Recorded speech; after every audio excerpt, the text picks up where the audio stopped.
Hello everyone, my name is Surabhi Singh and welcome to the physics marathon class for the exam ATC Air Traffic Controller। ये video around 1 hours और 1 our 25 minutes का होने वाला है और इस video में मैं आपके क्लास 12 के सारे जितने भी टॉपिक्स हैं फिजिक्स के वो कवर करने वाली हूँ। And trust me, out of 60 आप आराम से 55 क्वेश्चंस को स्कोर कर पाओगे। 5 क्वेश्चन का मार्जिन मैं इसलिए रख रही हूँ क्योंकि एक आधी क्वेश्चन न्यूमेरिकल बेस्ड होते हैं, बहुत टाइम टेकिंग होते हैं सॉल्व करने के लिए। तो मैं 60 में 55 क्वेश्चंस की गारंटी ले रही हूँ कि इस 1 आवर वीडियो को अगर आप ध्यान से सुन लोगे और फॉर्मूले को सारे को याद कर लोगे तो आपका 55 मार्क्स का क्वेश्चन पक्का है। तो जो टॉपिक मैंने कवर किया है वो इस वीडियो में आप ध्यान से देखना। Electric charge, electrostatic potential, current, electricity और इसके अलावा मूविंग चार्ज एंड मैग्नेटिज्म। इसके अलावा देखा जाए electromagnetic induction, electromagnetic wave, ray optics, atom nuclei, alternating current and semiconductor electronics and material. ये दोनों टॉपिक इंपॉर्टेंट हैं जो मैंने लास्ट के 2 डाले हैं। इससे आपका अराउंड 10 to 15 क्वेश्चंस आते हैं। यहाँ पर मैंने टॉपिक को कवर करने के साथ साथ जो प्रीवियस ईयर्स की क्वेश्चंस हैं उनको भी साथ ही साथ डिस्कस किया है। लाइक अगर इलेक्ट्रिक चार्ज का टॉपिक खत्म होगा तो उसके बाद इस टॉपिक से रिलेटेड आए हुए 2 से 3 क्वेश्चंस मैं आपको लास्ट में डिस्कस करूंगी। तो बहुत ही इंपॉर्टेंट है, लास्ट तक जरूर देखना। बोर हो जाओ तो बीच में पॉज करना, हाथ मुंह धुल कर आना, फिर देखना, बट वीडियो जरूर कंप्लीट करना। नेक्स्ट अगर हम चार्ज की बात करते हैं तो ये आपकी मैटर की एक फिजिकल प्रॉपर्टी है जिसको अगर हम इलेक्ट्रोमैग्नेटिक फील्ड में रख देते हैं तो ये एक फोर्स एक्सपीरियंस करता है। Physical property of a matter that experience a force when placed in a electromagnetic field। तो आपके चार्ज आपकी 2 टाइप के होते हैं, पॉजिटिव चार्ज और निगेटिव चार्ज। पॉजिटिव चार्ज को हम इस तरीके से शो करते हैं, निगेटिव चार्ज को हम इस तरीके से शो करते हैं। पॉजिटिव चार्ज और निगेटिव चार्ज आपके 2 टाइप हैं। इसके बाद अगर हम बात करते हैं तो यहाँ पर आपकी 3 बेसिकली प्रॉपर्टीज़ हैं। फर्स्ट आता है आपका क्वांटाइजेशन ऑफ चार्ज, यानी जो आपके जो चार्ज होते हैं वो आपके इंटीजर मल्टीपल होते हैं, ठीक है, फंडामेंटल चार्ज की। यानी ई की वैल्यू आपको पता है 1.6 इंटू 10 टू द पावर -19। तो जो चार्ज होते हैं वो हमेशा इंटीग्रल मल्टीपल में होते हैं, 1e 2e 3e 4e। Additive of charge का मतलब है कि जो आप टोटल चार्ज निकालोगे वो आपका अलजेब्रिक सम होगा। उसके अलावा कंजर्वेशन ऑफ चार्ज का मतलब है कि अगर एक रूम में 2 चार्जेस हैं, एक पे आपका 4q चार्ज है और एक दूसरा 0 चार्ज है, तो जो टोटल आपकी जो चार्ज होगा वो क्या हो जाएगा, कंजर्व हो जाएगा, यानी 2q 2q चार्ज दोनों पर डिवाइड हो जाएंगे। The total charge of an isolate system is always conserved, ठीक है। तो ये आप चार्ज की प्रॉपर्टीज ध्यान रखना। Next we talk about the Coulomb's law. Coulomb's law में आपका कहता है कि जो 2 चार्ज होते हैं ये आपके पॉजिटिव पॉजिटिव भी हो सकते हैं। अच्छा, ये चीज़ तो बेसिक आपको पता है कि पॉजिटिव पॉजिटिव होंगे, यानी ये दोनों चार्ज 2 टाइप के चार्ज हैं, पॉजिटिव और नेगेटिव। पॉजिटिव पॉजिटिव चार्ज एक दूसरे से रिपल करेंगे, दूर भागेंगे, और पॉजिटिव और नेगेटिव एक दूसरे की तरफ फोर्स लगाएंगे, ठीक है। जैसा कि आप देख रहे हो कि ये पॉजिटिव ये नेगेटिव है, ये एक दूसरे की तरफ फोर्स लगा रहे हैं, और जो पॉजिटिव और पॉजिटिव है वो एक दूसरे के ओपोनेंट में फोर्स लगा रहे हैं। तो यहाँ पर जो आप इसको जो फोर्स का फॉर्मूला होगा उसको हम कूलम्ब्स लॉ से निकालते हैं, K Q1 Q2, यानी एक चार्ज दूसरा चार्ज और इनके बीच का जो डिस्टेंस है R उसका इनवर्सली प्रोपोर्शनल होता है। K is the constant. K की वैल्यू होती है 9.9 into 10 to the power 9 newton metre square पर कूलम्ब स्क्वायर, ठीक है। तो ये आप ध्यान रखना।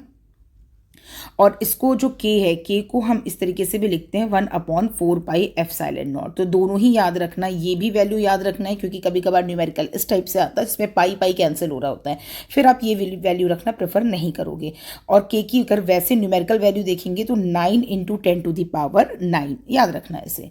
नेक्स्ट मैं बात करती हूँ कि अगर वेक्टर फॉर्म में देखेंगे तो आप इसको ध्यान से समझना। सेम फॉर्मूला है 1/4 पाई एप्सिलॉन नॉट, जो मैंने K की वैल्यू रखी हो Q1 Q2 अपॉन R21, जो भी आपके इस बीच का डिफरेंस है, 2 अगर हम चार्ज के बीच का डिस्टेंस लेते हैं, और वेक्टर R21 है, और वेक्टर R21 की वैल्यू हो जाती है आपकी, अगर हम वेक्टर R21 की वैल्यू निकालेंगे तो क्या होगा, vector R2 minus vector R1, ठीक है। तो इस चीज़ को आप ध्यान रखना। इसको हम इस तरीके से वेक्टर R21 अपॉन इन दोनों का मॉड लेकर निकालेंगे अगर हम इसको वेक्टर फॉर्म में निकाल रहे हैं।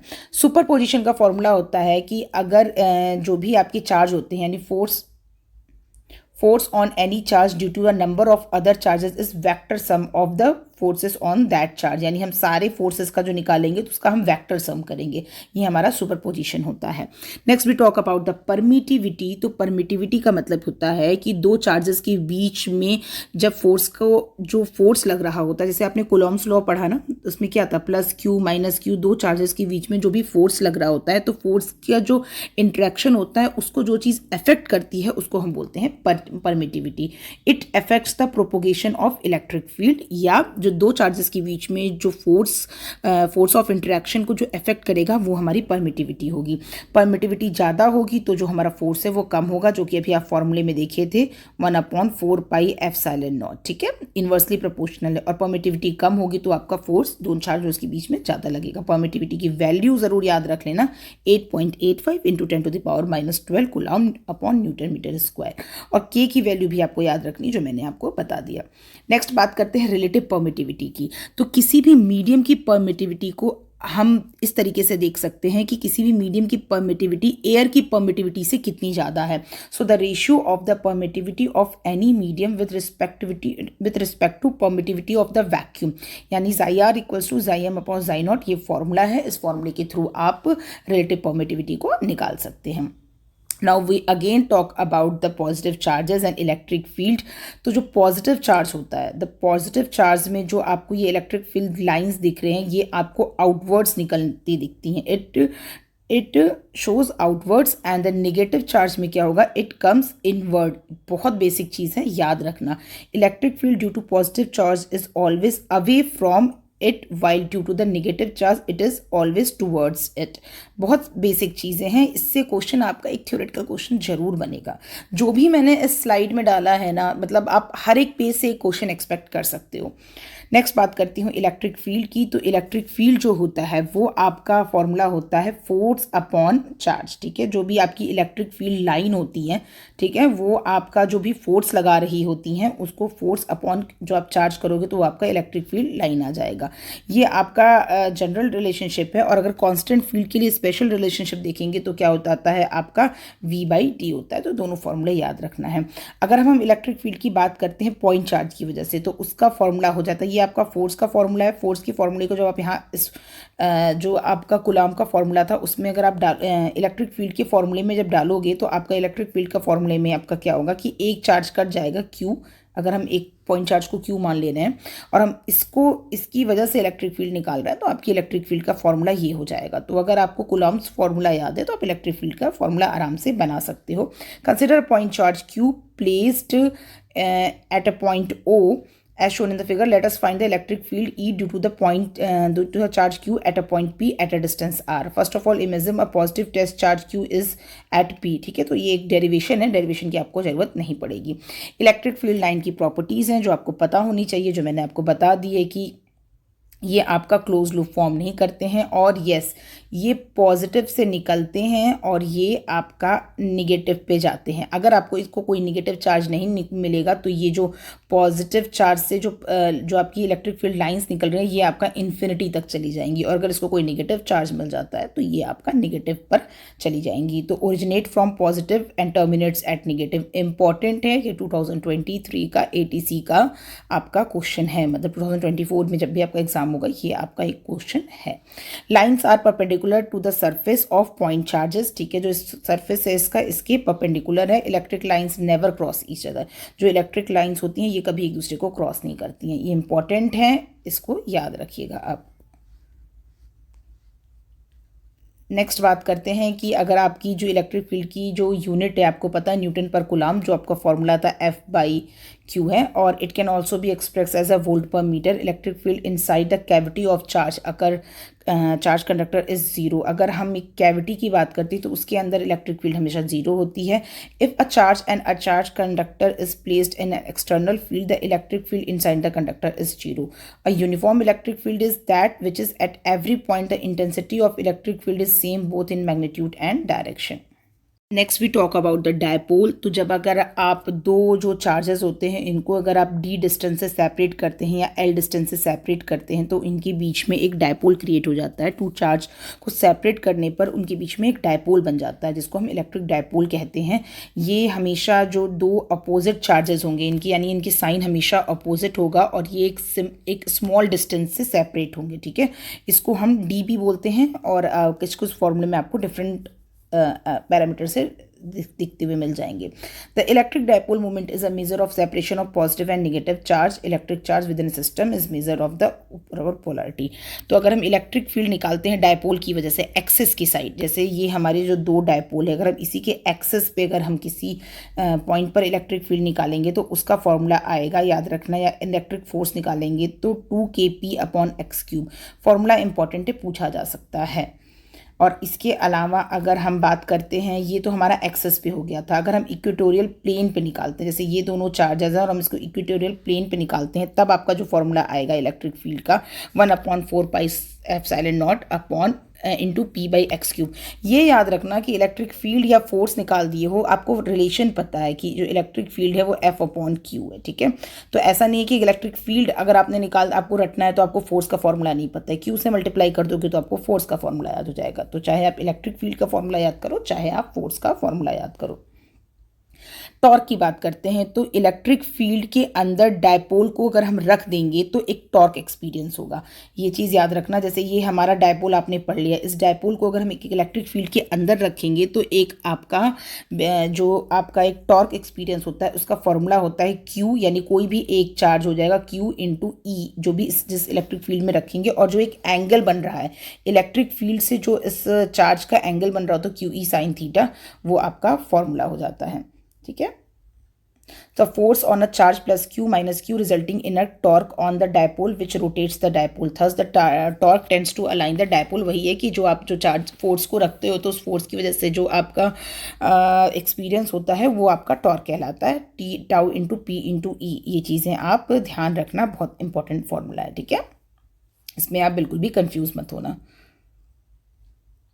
अब हम बात करते हैं कि आपका टॉर्क मैक्सिमम कब होगा। तो आपका टॉर्क मैक्सिमम कब होगा, जब आपका जो फॉर्मूला है tau into P into sine theta, तो ये आपका मैक्सिमम कब होगा, जब आपका एंगल 90 और 270 बनेगा, ठीक है।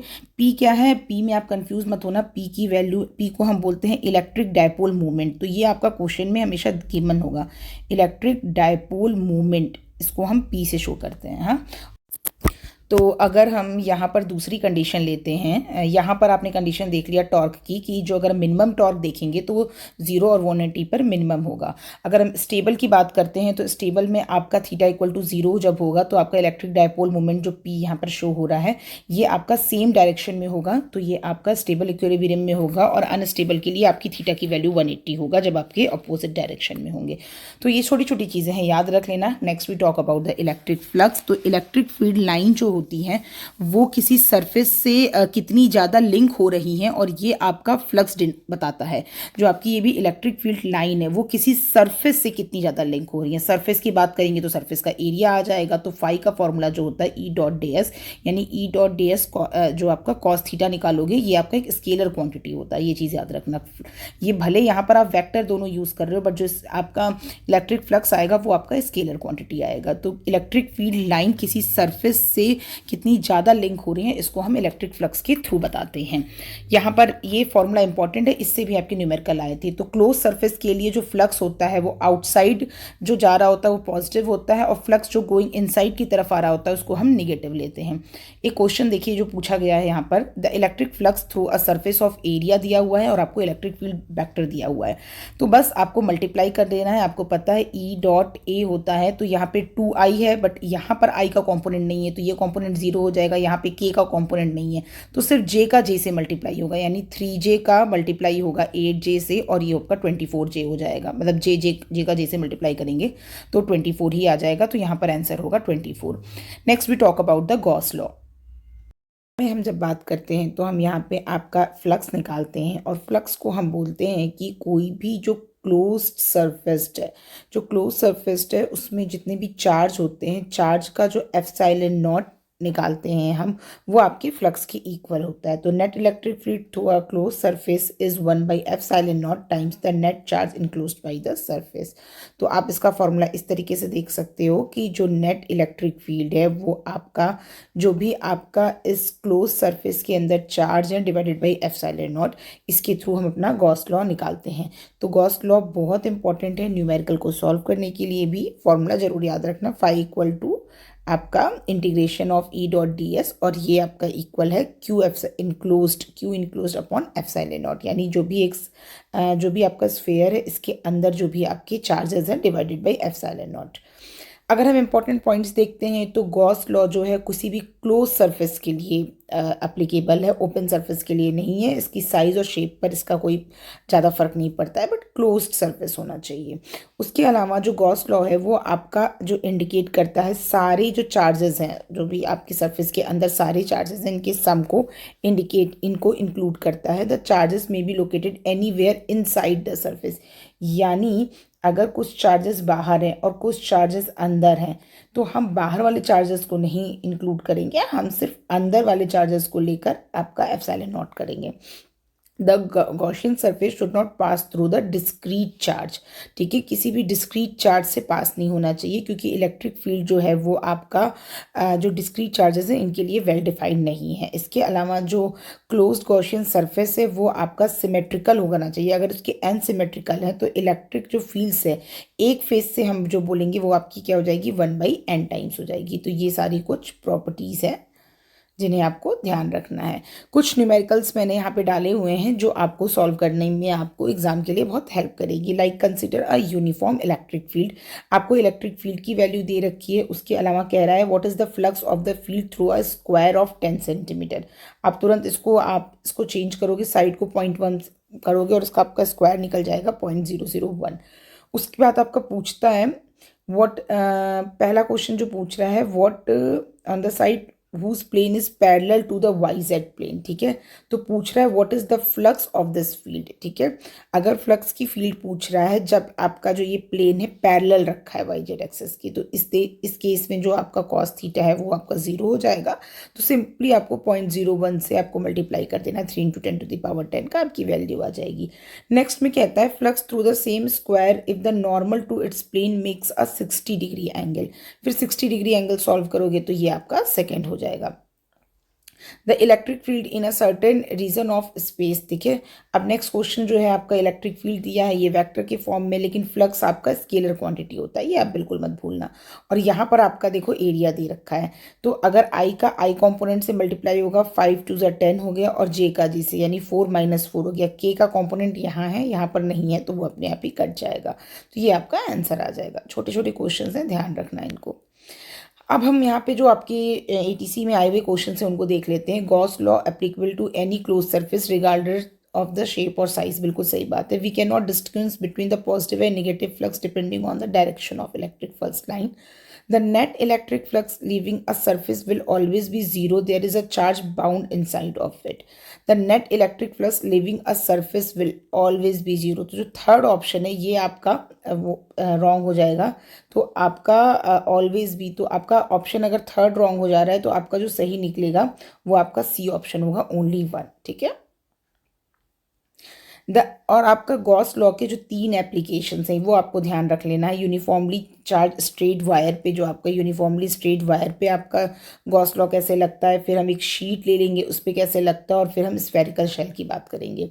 उसके पहले आपको 3 चीज़ें ध्यान देनी है। जो लीनियर चार्ज डेंसिटी होती है उसको हम लैम्डा से शो करते हैं, इसका मतलब है चार्ज पर unit length of the object. उसके बाद क्या है, चार्ज पर यूनिट लेंथ, जिसको हम लैम्डा से बोलते हैं, this is linear charge density.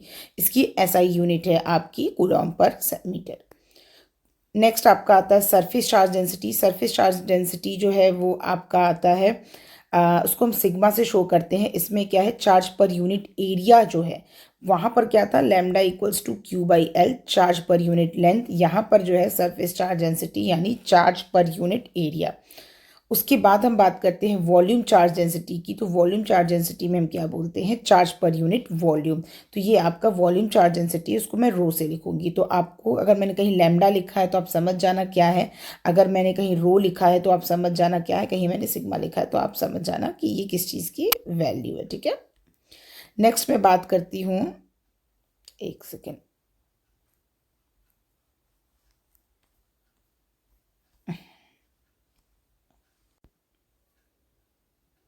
अब अगर हम बात करते हैं, हाँ यहाँ पर आपका फॉर्मूला ये हो गया। अगर हम स्फेयर की बात करते हैं, स्फेयर में आपका आता है कंडक्टिंग एंड नॉन कंडक्टिंग।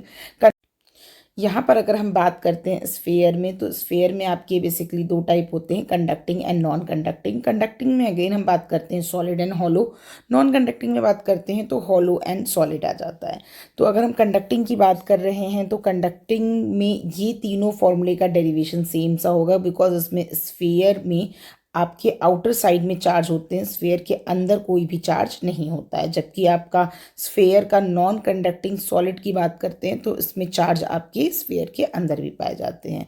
तो अगर हम बात कर रहे हैं आपका electric field in solid, hollow, conducting and hollow non conducting sphere में, तो यहाँ पर आप इसका फॉर्मूला सॉल्व करोगे तो हो जाएगा E equal to sigma R square upon epsilon naught R square.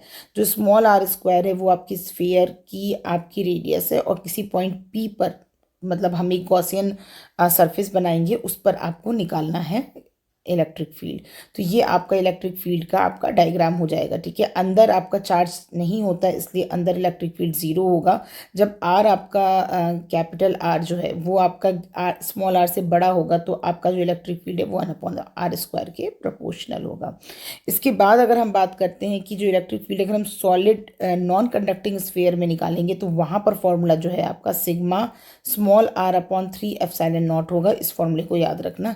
इसी में अगर हम दूसरा केस लेते हैं, बिकॉज इसमें अंदर भी चार्ज होते हैं, वहाँ पर क्या था, जो आपको ग्राफ मिल रहा है वो इस टाइप का मिल रहा था, बिकॉज अंदर चार्ज नहीं थे तो आपको अंदर यानी स्फेयर के अंदर इलेक्ट्रिक फील्ड निकालने की जरूरत नहीं थी। बट यहाँ पर अगर आप स्मॉल r को निकालोगे जब when point P is inside the surface, तो उस केस में आपकी इलेक्ट्रिक फील्ड का फॉर्मूला हो जाएगा rho upon 3 epsilon not r। ये फॉर्मूले आप ध्यान रखना एक बार पे, इजी रहेगा आपको सॉल्व करने में। ठीक है, देखो आउटसाइड द स्फेयर, और जब स्फेयर के बाहर निकालेंगे हम तो वो आपका फॉर्मूला हो जाएगा rho upon 3 epsilon not r cube upon r square. तो ये सारे फॉर्मूले हैं जो कि आपको ध्यान रखने हैं।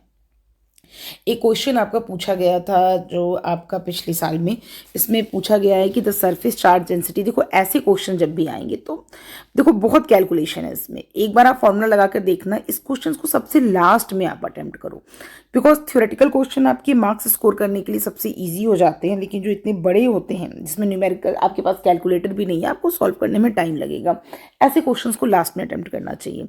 तो यहाँ पर देखो आपको क्यू की वैल्यू दी रखी है, स्मॉल क्यू की वैल्यू है आपकी the surface charge density of thin sphere shells placed in an air medium of 88.54 centimetre coulomb पर मीटर स्क्वायर, कूलाम पर मीटर स्क्वायर है। द इंटेंसिटी आपको E की value measured 12 mm outside the cell, यानी जो R की value है यानी कैपिटल R की वैल्यू दे रखी है, कैपिटल R ही आपको निकालना है बेसिकली। यहाँ पर आपका जो स्मॉल r की वैल्यू दे रखी है वो इस तरीके से हम इसको बना लेते हैं। The surface charge density of thin sphere cell placed in an air medium, the intensity of the electric field measured 12 mm outside the cell from the center of the cell। ठीक है, यानी आउटसाइड जो cell है उस पर आपका दे रखा है, यानी टेल में the thin sphere shell has a radius, यानी स्मॉल r की वैल्यू पूछ रहा है। तो स्मॉल r की जो वैल्यू है इसके लिए हम जो फॉर्मूला यूज़ करेंगे, जो मैंने आपको बताया कि E का फॉर्मूला होता है आपका 1/4 epsilon not Q into Q के साथ अगर हम बात करते हैं तो यहाँ पर आ जाएगा 4 पाई आपका r स्क्वायर अपॉन आपका जो 12 mm दे रखा है, यानी आपका ये डिस्टेंस दे रखा है इसका r स्क्वायर। ठीक है, ये फॉर्मूला हो जाएगा। तो यहाँ पर हम सारी वैल्यूज़ रख देंगे तो आपका सॉल्व हो जाएगा, यानी E की जगह हम रखेंगे आपका 5.625 इंटू 10⁻12, 1/4 एप्सिलॉन नॉट की जगह हम 9 इंटू 10⁻9 रख सकते हैं, इंटू Q की जगह हम रखेंगे 88.54, उसके अलावा यहाँ पे रखेंगे 4 into 3.14 into R square divided by 12 into 10⁻³ का होल स्क्वायर। इसको आप पूरे को सॉल्व करोगे तो यहाँ से आपकी आर की वैल्यू निकल आएगी। ठीक है, होपफुली आपको ये चीज़ें समझ में आई होंगी। नेक्स्ट हम बात करने जा रहे हैं, इस क्वेश्चन को हमने देख लिया, नेक्स्ट हमारी बातचीत होगी इलेक्ट्रोस्टैटिक पोटेंशियल। तो जो इलेक्ट्रोस्टैटिक पोटेंशियल होता है वो आपका बेसिकली होता है जब एक चार्ज को, सपोज ये आपका चार्ज Q है, एक चार्ज को एक पॉइंट से दूसरे पॉइंट पर लेकर अगर हम आ रहे हैं, ठीक है, हम समझ लो ये हमारा पॉइंट A है, ये हमारा पॉइंट B है। अगर एक चार्ज Q को हम एक पॉइंट से दूसरे पॉइंट पर लेकर आ रहे हैं तो जहाँ पर इसको रख रहे हैं वहाँ पर पोटेंशियल डिफरेंस क्या आएगा, यहाँ से यहाँ के बीच का पोटेंशियल डिफरेंस क्या आएगा। तो इसको हम V2 माइनस V1, और इसमें जो हमारा काम किया गया, मतलब इस चार्ज को यहाँ से यहाँ लाने में जो भी काम किया गया डिवाइडेड बाई भी आपका चार्ज है। ठीक है, ये आपका पोटेंशियल, इलेक्ट्रोस्टैटिक पोटेंशियल कहलाता है। तो अगर हम देखें, it is defined as the amount of work done in a moving a charge, positive charge from one point to another against a electrostatic force. ठीक है, तो ये हमारा फॉर्मूला है, इस फॉर्मूले को ध्यान रखना। अगर हम जो पोटेंशियल है आपका पॉइंट चार्ज के लिए निकालते हैं, सपोज इस पॉइंट चार्ज के लिए निकालेंगे तो हमारा फॉर्मूला हो जाएगा KQ/R। देखो, पॉइंट चार्ज के लिए निकालना पॉसिबल वैसे होता नहीं है, तो हम एक पॉइंट को इन्फिनिटी पे मान लेते हैं। जैसे मैंने आपको बताया ना, एक पॉइंट से एक दूसरे पॉइंट के लिए निकालते हैं तो हम एक पॉइंट इन्फिनिटी से पॉइंट P पर शिफ्ट कर रहे हैं, हम इस तरीके से मान सकते हैं। और हम ये मान लेते हैं कि जो मतलब पॉइंट इन्फिनिटी है उस पर आपका जो पोटेंशियल है वो आपका 0 हो जाएगा, तो आपको सिर्फ V1 निकालना होता है। ठीक है, तो ये फॉर्मूला याद रखना। जब मैं इलेक्ट्रिक फील्ड की बात कर रही थी तो यहाँ पर R स्क्वायर होता है, बट अगर हम पोटेंशियल की बात कर रहे हैं तो सिर्फ R आएगा। सेम इसी तरीके से सुपरपोजिशन प्रिंसिपल लगाएंगे कि जो भी आपका मेन नेट आपको जो पोटेंशियल कैलकुलेट करना है उसके लिए हम अलजेब्रिक सम करेंगे, V1 V2 जितने भी आपके पोटेंशियल है उन सबको ऐड कर देंगे। इसके अलावा अगर हम बात करते हैं, पोटेंशियल निकालना है हमारा इलेक्ट्रिक डायपोल की वजह से। ठीक है, जो आपको मैंने बताया था +Q और -Q, हमने इलेक्ट्रिक फील्ड निकाल रहे थे पहले, अब हम आपका पोटेंशियल निकाल रहे हैं। तो अगर हमारा किसी पॉइंट एक्सियल पर निकाल रहे हैं तो ठीक है, वहां पर आपका फॉर्मूला हो जाएगा KP/x², K की वैल्यू डाल देना 1/4πε0। ये इंपॉर्टेंट है। अगर हम इक्वेटोरियल पोजीशन पर देखते हैं, ठीक है, तो हमारा क्या है कि एक दूसरे से ये कैंसिल हो जाएंगे, जो क्योंकि अगर हम साइन के साथ पोटेंशियल निकालेंगे तो ये दोनों एक दूसरे के इक्वल और अपोजिट आएंगे, तो जो नेट पोटेंशियल है वो हमारा 0 हो जाएगा। अब हम बात करते हैं इक्विपोटेंशियल सरफेस की, very very very very important. इसमें क्या होता है कि आपका एक इमेजिनरी सरफेस लेते हैं जिसमें आपका हर जगह पर जो आपका इलेक्ट्रिक पोटेंशियल है वो सेम होता है। लाइक अगर हम पॉइंट चार्ज के लिए बात करेंगे और हम यहाँ पर इक्विपोटेंशियल सरफेस बनाए तो ये आपका स्फेरिकल शेप का होता है। इसका मतलब क्या है कि इस स्फेरिकल शेप में आपके जो भी जितने भी इलेक्ट्रिक पोटेंशियल होंगे वो सारे सेम वैल्यू पे होंगे। इसी तरीके से अगर हम लीनियर के लिए निकालते हैं तो वो आपका सिलेंड्रिकल, आपका जो इलेक्ट्रिक पोटेंशियल सरफेस बनता है वो आपका सिलेंड्रिकल बनता है। और यूनिफॉर्म इलेक्ट्रिक फील्ड के लिए आपका जो बनेगा वो आपका ऐसे प्लेन सरफेस बनेगा। इसके अलावा अगर हम देखते हैं,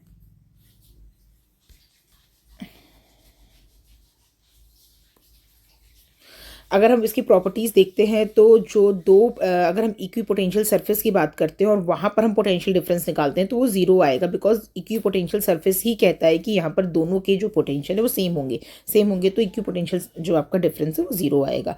इसके अलावा जो वर्क डन होता है मूविंग चार्ज का, अगर इलेक्ट्रोपोटेंशियल सरफेस में है तो वो भी आपका वर्क डन भी 0 होगा। नेक्स्ट 2 पॉइंट रह गए हमारे। हाँ, डायरेक्शन जो है हमारे इलेक्ट्रिक फील्ड की वो हमारी जो इक्विपोटेंशियल सरफेस की हमेशा परपेंडिकुलर होगी, और कोई भी इक्विपोटेंशियल सरफेस एक दूसरे को इंटरसेक्ट नहीं करेंगे। ठीक है, तो no equipotential surface can intersect each other. Next बात करते हैं पोटेंशियल ग्रेडियंट की। तो ये फॉर्मूला भी बहुत इंपॉर्टेंट है कि जो आपका पोटेंशियल ग्रेडियंट होता है, यानी अगर हम डेल वी की बात करते हैं तो वो आपका minus of electric field into जो आपका dx या डी, जो आपका दोनों के बीच में जो पोटेंशियल, दो भी चार्ज हैं उनके बीच का जो डिस्टेंस होता है वो उसके मल्टीप्लिकेशन के बराबर होता है। तो पोटेंशियल ग्रेडियंट का फॉर्मूला ज़रूर याद रखना, it's very very important. Electrical potential energy, ठीक है, तो जो आपका इलेक्ट्रिकल पोटेंशियल एनर्जी होता है वो आपकी negative of the work done के बराबर होता है। ये फॉर्मूला भी आपसे पूछा जा सकता है, तो फॉर्मूला ज़रूर याद रखना कि जो negative of external work done है, ठीक है, वो आपका इलेक्ट्रिक पोटेंशियल एनर्जी हो जाएगा। उसके अलावा जो इलेक्ट्रिक पोटेंशियल एनर्जी का फॉर्मूला है यूनिफॉर्म इलेक्ट्रिक फील्ड में वो आपका क्या है, minus P E cos theta. इसमें अगर आप अगर हम सेम कॉस थीटा यानी थीटा की वैल्यू 0 ले लेंगे तो आपका मैक्सिमम आ जाएगा माइनस पी ई। देखो मैंने यहाँ पे कंट्रीशन लिया हुआ है कि अगर हम डायपोल की बात करते हैं, टॉर्क की बात करते हैं, तो 90 और 270 पर आपका जो टॉर्क है वो आपका मैक्सिमम हो जाएगा और जो एनर्जी है वो मिनिमम हो जाएगी। इसी तरीके से 0 और 180 पे टॉर्क आपका मिनिमम हो जाएगा, लेकिन जो आपकी एनर्जी है वो क्या हो जाएगी, मैक्सिमम हो जाएगी किस पर, 180 डिग्री पे। तो ये केसेस आपसे पूछे जा सकते हैं। इसको नेक्स्ट हम बात करने वाले हैं कैपेसिटर के बारे में। तो कैपेसिटर आपको पता है कि कोई भी जो भी आपके चार्ज होते हैं वो कितनी एनर्जी को स्टोर करते हैं। तो एक डिवाइस जो आपका अभी जो मैंने आपसे बताई इलेक्ट्रिकल एनर्जी, तो उस एनर्जी को जो भी चार्ज है वो आपका कैसे स्टोर करता है, तो उस डिवाइस को हम कैपेसिटर बोलते हैं। तो कैपेसिटर की जो कैपेसिटेंस होती है वो एक एबिलिटी होती है कि जो इलेक्ट्रिक चार्ज या इलेक्ट्रिक एनर्जी है वो कैसे स्टोर कर रहे हैं। तो इसका फॉर्मूला होता है बेसिकली C = Q/V, यानी जो आपका पोटेंशियल है और ये आपका चार्ज है, ठीक है। हाँ, तो ये आप ध्यान रखना कि जैसे ही अगर आपका पोटेंशियल कम होगा आपका कैपेसिटेंस की वैल्यू ज़्यादा होगी। दोनों आपके इन्वर्सली प्रोपोर्शनल है। तो अगर हम कैपेसिटर की बात करते हैं तो दो टाइप के होते हैं, spherical and parallel plate capacitor. अगर हम स्फेरिकल की बात करते हैं तो उसके लिए फॉर्मूला आता है C = 4πε0 r, r is the radius.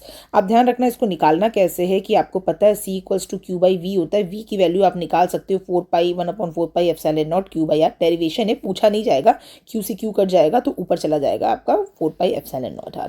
But हाँ ठीक है, आपको थोड़ा आइडिया होना चाहिए। Next we talk about the parallel plate capacitor. तो जो आपकी दो बेसिकली पैरेलल प्लेट रखी गई हैं, अगर हम इनको सप्लाई देते हैं तो यहाँ पर एक इलेक्ट्रिक फील्ड जनरेट हो जाती है। और अगर हमें कैपेसिटेंस निकालना है, दो पैरेलल प्लेट कैपेसिटर के बीच का कैपेसिटेंस निकालना है, तो उसका फॉर्मूला होता है ε0 A/d। यहाँ पर आपको वैल्यू दी रहेगी सारी चीज़ों की, डी की वैल्यू एंड डिस्टेंस दी रहेगी, एरिया दिया रहेगा और आप निकाल लोगे। अगर यहाँ पर सेम इसी तरीके से के, यहाँ पर ये के आपका 1.4πε0 नहीं है। अगर हम इसको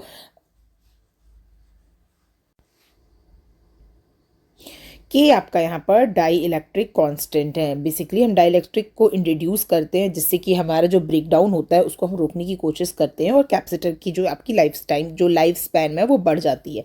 तो के यहाँ पे डाई इलेक्ट्रिक कॉन्स्टेंट है, के की वैल्यू भी दी होगी। के को आप वो 1/4πε0 मत समझ लेना, यहाँ पर ये आपका डाई इलेक्ट्रिक कॉन्स्टेंट है।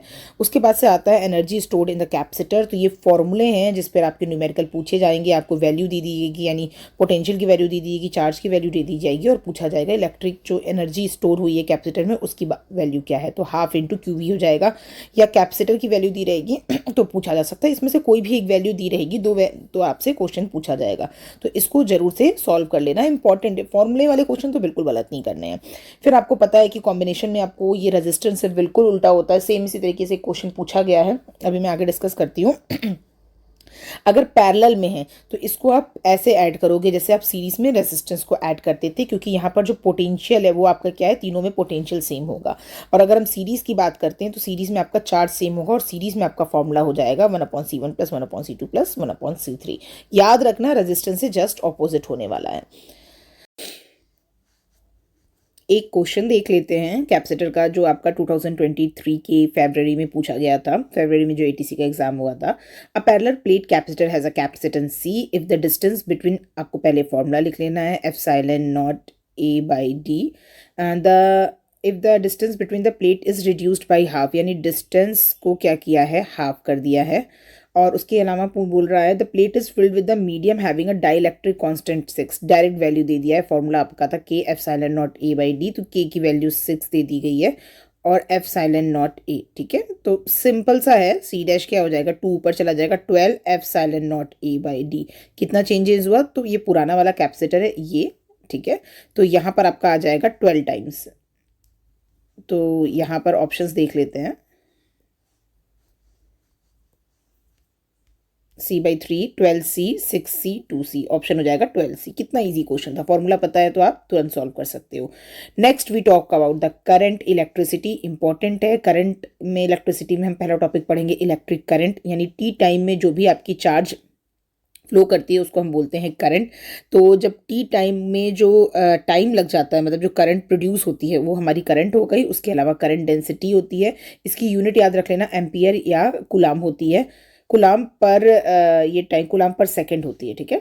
करंट डेंसिटी की बात कर रहे हैं तो यहाँ आपका जे से शो करते हैं, यानी एक कंडक्टर का क्रॉस सेक्शन एरिया में कितनी करंट फ्लो कर रही है उसको हम करंट डेंसिटी कहते हैं। एक फॉर्मूला और है करंट डेंसिटी का, जे इक्वल टू सिग्मा ई, ठीक है। तो दोनों फॉर्मूले याद रखना, आपका न्यूमेरिकल में दोनों ही फॉर्मूले यूज हो सकते हैं। नेक्स्ट हम बात करते हैं ड्रिफ्ट वेलोसिटी की। तो ड्रिफ्ट वेलोसिटी आपका क्या होता है कि जब भी आपका कोई कंडक्टर होता है, कंडक्टर में जब आपकी करंट फ्लो कर रही होती है तो उसी के ऑपोजिट में आपको पता है कि इलेक्ट्रॉन जो होते हैं वो वी वेलोसिटी से भाग रहे होते हैं। तो जिस वेलोसिटी से भाग रहे होते हैं उसको हम बोलते हैं ड्रिफ्ट वेलोसिटी। तो ड्रिफ्ट वेलोसिटी का आपका दो फॉर्मूला है, एक तो है e t upon m, e tau है, e tau upon m into t, और दूसरा आता है I equal to n e A v t. दोनों ही फॉर्मूले इंपॉर्टेंट हैं। आपको करंट आपको बेसिकली एरिया दे रखा होगा, नंबर ऑफ इलेक्ट्रॉन्स दे रखे होंगे, तो आप ये फॉर्मूला लगाओगे, और अगर आपको इन सब की वैल्यू दी है तो आप ये फॉर्मूला लगाओगे। स्टार्टिंग में जो आपकी वैल्यू होती है मतलब वेलोसिटी की, वो बहुत हाई होती है, जिसको हम थर्मल वेलोसिटी भी कहते हैं, 10⁵ जब हमारा पॉजिटिव चार्ज से कोलिजन होता है तो धीरे धीरे करके ये वेलोसिटी कम होने लगती है, वो आपका 10⁻⁻⁴ पर आ जाती है। तो अगर हम करंट फ्लो देखते हैं सेमीकंडक्टर में, वैसे ये सेमीकंडक्टर का टॉपिक है, बस मैं ले आई हूँ जो ये फॉर्मूला मैं आपको बता रही थी, बहुत इंपॉर्टेंट होता है। इसको हम वीना फॉर्मूला बेसिकली कहते हैं। जो आपको यहाँ पर दिख रहा है वीना का फॉर्मूला है, एक सेकेंड, हाँ, वीना का मतलब है VENA, ठीक है। तो आई की जो वैल्यू होती है VENA होती है, ठीक है। इसको ऐसे याद करना VENA, तो इसको हम वीना बोल देते हैं। और अगर हम देखेंगे कि एन टाइप और पी टाइप सेमीकंडक्टर के लिए, इतना ध्यान रखना कि सेमीकंडक्टर आपके दो टाइप के होते हैं, एन टाइप और पी टाइप। तो जो करंट डेंसिटी निकालेंगे वो आपका कंबाइंड निकालेंगे। तो इसमें ही अगर हम एरिया से मल्टीप्लाई कर दे रहे हैं तो ये आपका फॉर्मूला हो रहा है करंट डेंसिटी का, जो मैंने भी बताया है कि J इक्वल्स टू I/A है। छोटी छोटी चीज़ें हैं डियर स्टूडेंट, बस इसमें से 3 को वैल्यू दे देगा, एक वैल्यू नहीं दे रहेगा और आपको पूछनी है। 1-1 मिनट के क्वेश्चंस होंगे ये आपके सॉल्व करने के लिए। अब हम बात करते हैं रेजिस्टेंस की। तो रेजिस्टेंस का एक फॉर्मूला आपको पता है V/I, और दूसरा फॉर्मूला होता है रो इंटू L/A। रो आपका क्या होता है, स्पेसिफिक रेजिस्टेंस, इसको स्पेसिफिक रेजिस्टेंस भी बोलते हैं, और उसके अलावा इसको रेजिस्टिविटी भी बोलते हैं। करंट डेंसिटी आपको बता ही दिया, I/A है। उसको लिखने का तरीका है, इंस्टेंट निकालेंगे तो I/S, DS भी आपका एरिया है, एरिया के रिस्पेक्ट में डिफ्रेंशिएट कर दिया है। नेक्स्ट आता है कंडक्टेंस। तो जो रेजिस्टेंस का इन्वर्सली प्रोपोर्शनल इज कंडक्टेंस, और कंडक्टिविटी होता है रेजिस्टिविटी का इन्वर्सली प्रोपोर्शनल। करंट का फॉर्मूला याद रख लेना वीना, और उसके अलावा रेजिस्टिविटी का जो मैंने आपको फॉर्मूला बताया वो आप ऐसा रहेगा। उसके अलावा मोबिलिटी बहुत इंपॉर्टेंट है, म्यू इक्वल टू VD/E, और एक आपका आता है थर्मल रेजिस्टिविटी। अभी हम आगे दिखाते हैं इसको, थर्मल रेजिस्टिविटी को। हाँ, तो यहाँ पर ये थर्मल रेजिस्टिविटी आगे का टॉपिक है, मैं भी थोड़ा दिखाती हूँ आपको आगे। अब हम बात करते हैं कि रेजिस्टेंस पर आपका जो अगर टेम्परेचर को इंक्रीज करते हैं तो क्या फ़र्क पड़ता है, ठीक है। तो अगर टेम्परेचर को इंक्रीज करते हैं, तो अगर हम कंडक्टर की बात करें तो कंडक्टर में ये पार्ट आप नहीं कंसिडर करोगे। हमारा क्या होता है कि जब वाइब्रेशन होता है इलेक्ट्रॉन का तो कोलिजन इंक्रीज करता है, कोलिजन इंक्रीज करता है तो जो आपका रिलैक्सेशन टाइम है वो आपका डिक्रीज करता है, और रिलैक्सेशन टाइम डिक्रीज करता है तो आपका रेजिस्टेंस इंक्रीज करेगा और रेजिस्टिविटी इंक्रीज करेगी। तो ये चीज़ें याद रख लेना, और इसका ग्राफ भी इंपॉर्टेंट है, ये चीज़ याद रखना। ये वाला जो केस है वो सेमीकंडक्टर में कंसीडर करेंगे। अब हम सेमीकंडक्टर की बात करते हैं। तो सेमीकंडक्टर में अगर आप टेम्परेचर को इंक्रीज करेंगे तो आपका आयोनाइजेशन होगा, क्योंकि इतने इलेक्ट्रॉन होते नहीं है कोलिजन करने के लिए, हम यहाँ पे इलेक्ट्रॉन को इंक्रीज करते हैं तो आपका आयोनाइजेशन होगा। फिर उसके बाद से नंबर ऑफ इलेक्ट्रॉन बढ़ेंगे, नंबर ऑफ इलेक्ट्रॉन बढ़ेंगे तो आपका रेजिस्टेंस डिक्रीज करेगा और रेजिस्टिविटी इंक्रीज करेगी, और आपका ये ग्राफ है। तो सेमीकंडक्टर के केस में भी आप ग्राफ ध्यान रखना। एलॉय की बात करते हैं, एक सेकेंड, एलॉय की बात करते हैं तो वहाँ पर आपका इन दोनों का कोई इफेक्ट नहीं होगा, और एलॉय के केस में जो आपका ग्राफ है वो आपका चेंज नहीं होगा।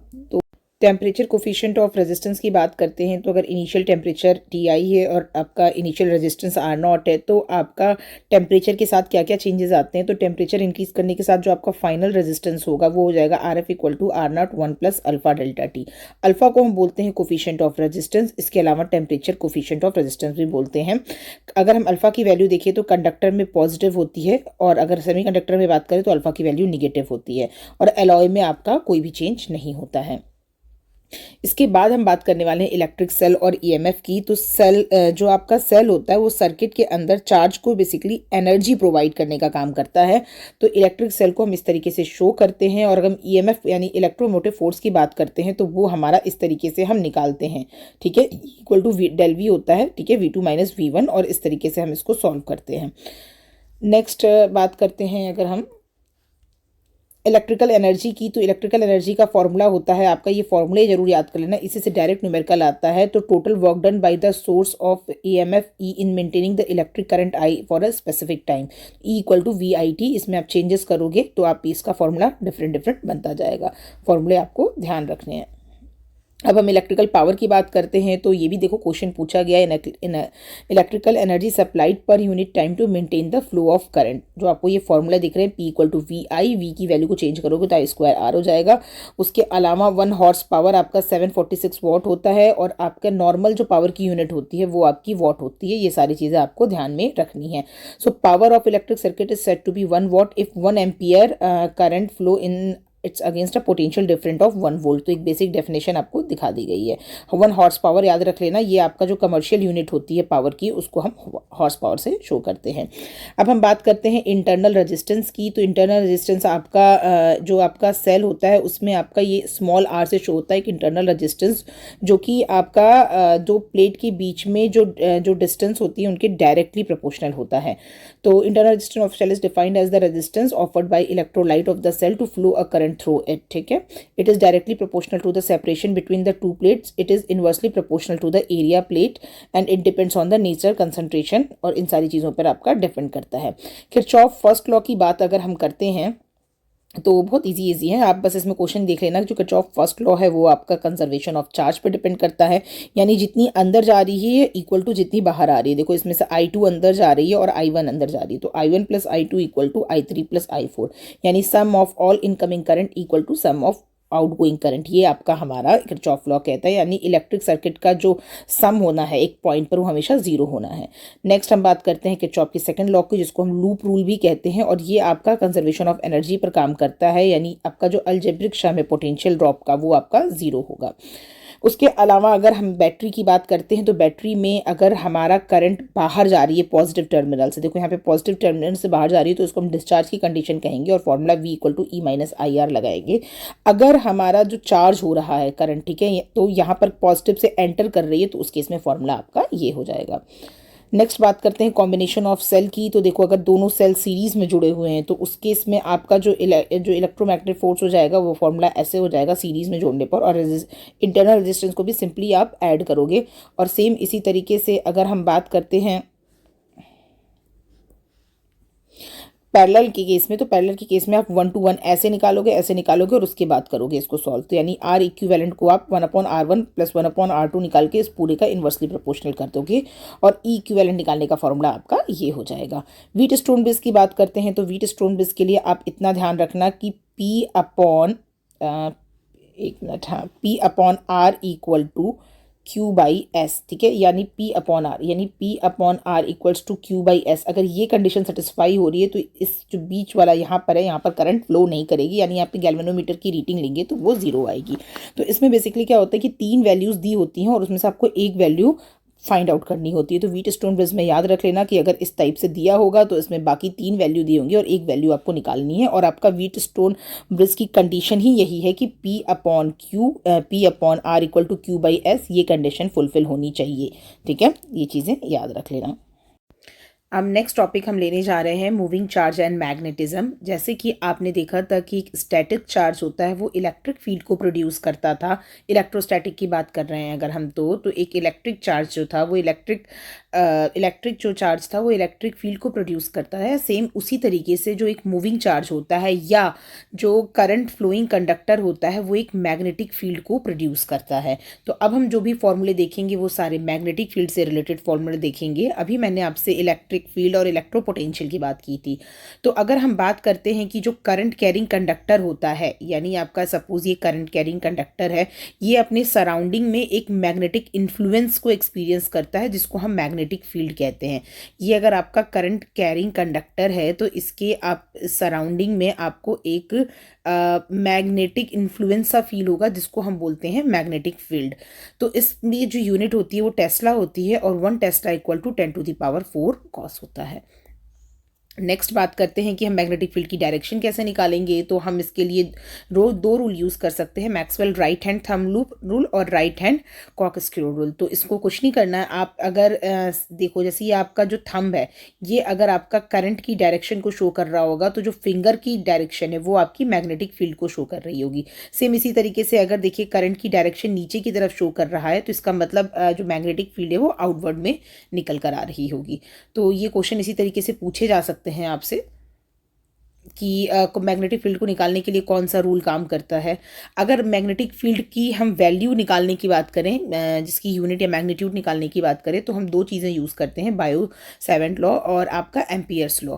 बायो सेवेंट लॉ में क्या कहता है आपका कि सपोज अगर हम एक करंट कैरिंग कंडक्टर ले रहे हैं तो हमें किसी पॉइंट पी पर मैग्नेटिक फील्ड निकालना है, तो हम पूरी जैसे कंडक्टर या इनफाइनाइट कंडक्टर की बजाय एक हम छोटा सा कहते हैं एलिमेंट ले लेते हैं, उसके अराउंड हम मैग्नेटिक फील्ड को निकालते हैं। तो ये बायो सेवर्ट लॉ में कहते थे कि जो आपका मैग्नेटिक फील्ड होगा वो आपके जो भी लेंथ है आपकी कंडक्टर की उसके डायरेक्टली प्रोपोर्शनल होगा, जो करंट फ्लो कर रही होगी उसकी डायरेक्टली प्रोपोर्शनल होगा, और जो आपका एंगल बन रहा होगा जिस पॉइंट पे आप मैग्नेटिक फील्ड निकाल रहे हो उसके साइन थीटा के प्रोपोर्शनल होगा, और जो डिस्टेंस आर है उसके इन्वर्सली प्रोपोर्शनल होगा। तो फॉर्मूला इंपॉर्टेंट है, और अगर आप जो प्रोपोर्शनैलिटी हटाओगे तो कांस्टेंट आ जाएगा μ0/4π। अगर हम बात करते हैं किसी सर्कुलर लूप में बीच में, यानी सर्कुलर लूप के मिड में अगर हम मैग्नेटिक फील्ड निकालेंगे तो उसका फॉर्मूला हो जाएगा μ0I/2r। अगर नंबर ऑफ टर्न्स होंगे, ठीक है, तो हम नंबर ऑफ टर्न से भी मल्टीप्लाई कर देंगे। नेक्स्ट बात करते हैं मैग्नेटिक फील्ड अगर हम किसी सर्कुलर रिंग के एक्सिस पे निकालते हैं। देखो वहाँ पे हम अंदर निकाल रहे थे, यहाँ पर हम एक्सिस पे निकालते हैं, तो हम दोनों इसके कॉर्नर से निकालेंगे और इसका रिजल्टेंट ले लेंगे तो हमारी मैग्नेटिक फील्ड का फॉर्मूला आ जाएगा। ये फॉर्मूला जरूर ध्यान रखना, कभी कभार डायरेक्ट क्वेश्चन भी आ जाता है। अगर हम लॉरेंज फोर्स की बात करते हैं तो लॉरेंज फोर्स में आप देखोगे कि जो आपका इलेक्ट्रोमैग्नेटिक फोर्स होता है, यानी एक सपोज यहाँ पे एक चार्ज ले लिया तो यहाँ पर आपका इलेक्ट्रिक फोर्स भी लग रहा है और मैग्नेटिक फोर्स भी लग रहा है, तो उन दोनों के सम को हम बोलते हैं इलेक्ट्रोमैग्नेटिक फोर्स यानी लॉरेंज फोर्स। तो आप इलेक्ट्रिक फील्ड की वजह से जो फोर्स लगेगा उसका फॉर्मूला QE हो जाएगा, और मैग्नेटिक फोर्स की वजह से जो लगेगा आपका फोर्स उसका फॉर्मूला ये हो जाएगा, नेट निकाल देंगे, इसको हम बोलते हैं लॉरेंज फोर्स। ठीक है, नेक्स्ट बात करते हैं 1 एम्पियर क्या होता है। सपोज ऐसे आपके दो कंडक्टर हैं, ठीक है, तो it's is a current which flows through each of the 2 uniform long conductor which are placed 1 metre apart. अगर 1 मीटर का डिस्टेंस है इनके बीच में, या तो ये अट्रैक्ट कर रहे होंगे या रिपल कर रहे होंगे, तो इन दोनों कंडक्टर के बीच में जो फोर्स लगेगा उसको हम बोलते हैं F/L पर यूनिट लेंथ, यानी लेंथ इस L लेंथ की बात करते हैं तो उसकी वैल्यू होगी 2 × 10⁻⁻7 न्यूटन मीटर। याद रखना इस चीज़ को। कुछ मैंने डायरेक्ट फॉर्मूले आपको बता दिए हैं, डायरेक्ट क्वेश्चन भी फॉर्मूले का आ सकता है। जैसे लॉरेंज फोर्स बताया था Fe + Fm, यानी इलेक्ट्रिक और मैग्नेटिक फोर्स का सम जो होता है।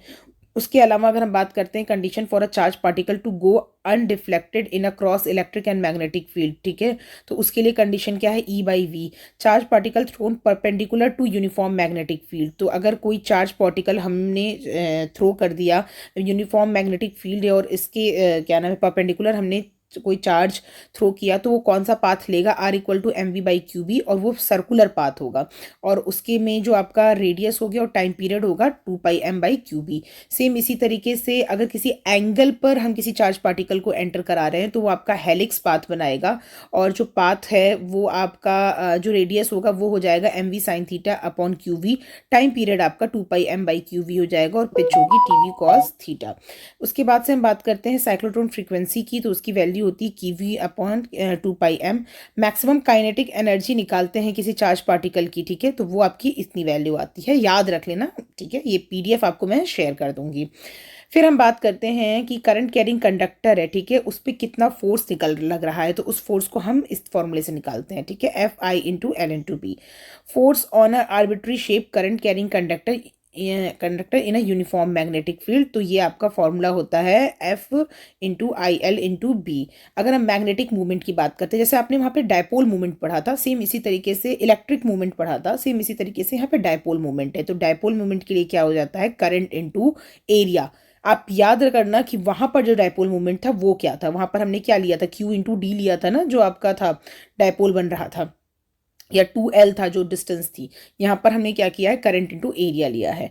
Torque on a current carrying, जो अगर पहले हमने मैग्नेटिक मूवमेंट निकाला था, मैग्नेटिक मूवमेंट को अब से हम टॉर्क निकाल रहे थे। इलेक्ट्रिक फील्ड में हमने क्या किया था, इलेक्ट्रिक मूवमेंट निकाला था, डायपोल मूवमेंट, और उसको हमने इलेक्ट्रिक फील्ड में रख दिया था, तो उसमें एक टॉर्क लग रहा था। सेम वही चीज़ें हैं। तो ये फॉर्मूला आप याद रखना। यहाँ पर टॉर्क की वैल्यू है आपकी मैग्नेटिक, जो भी आपकी मैग्नेटिक मूवमेंट इनटू जो आपका मैग्नेटिक फील्ड डेंसिटी है। बायो-सेवर्ट लॉ जो मैंने आपको पीछे बता दिया है, उसको यहाँ पर लिखा गया है। सेम इसी तरीके से जो ये सारी चीज़ें मैंने एक्सप्लेन कर दी हैं, आप एक बार फॉर्मूले को गो थ्रू कर लेना।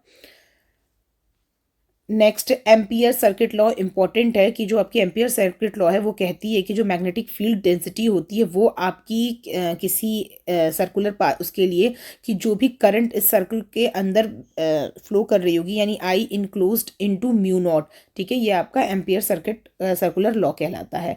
फिर magnetic field long thin current carrying wire के लिए ये है जो मैंने आपको पीछे बताया था। सिलेंड्रिकल के लिए आप इस तरीके से निकाल लोगे। Magnetic field inside a long solenoid के लिए जो फॉर्मूला हो जाएगा μ0 Ni।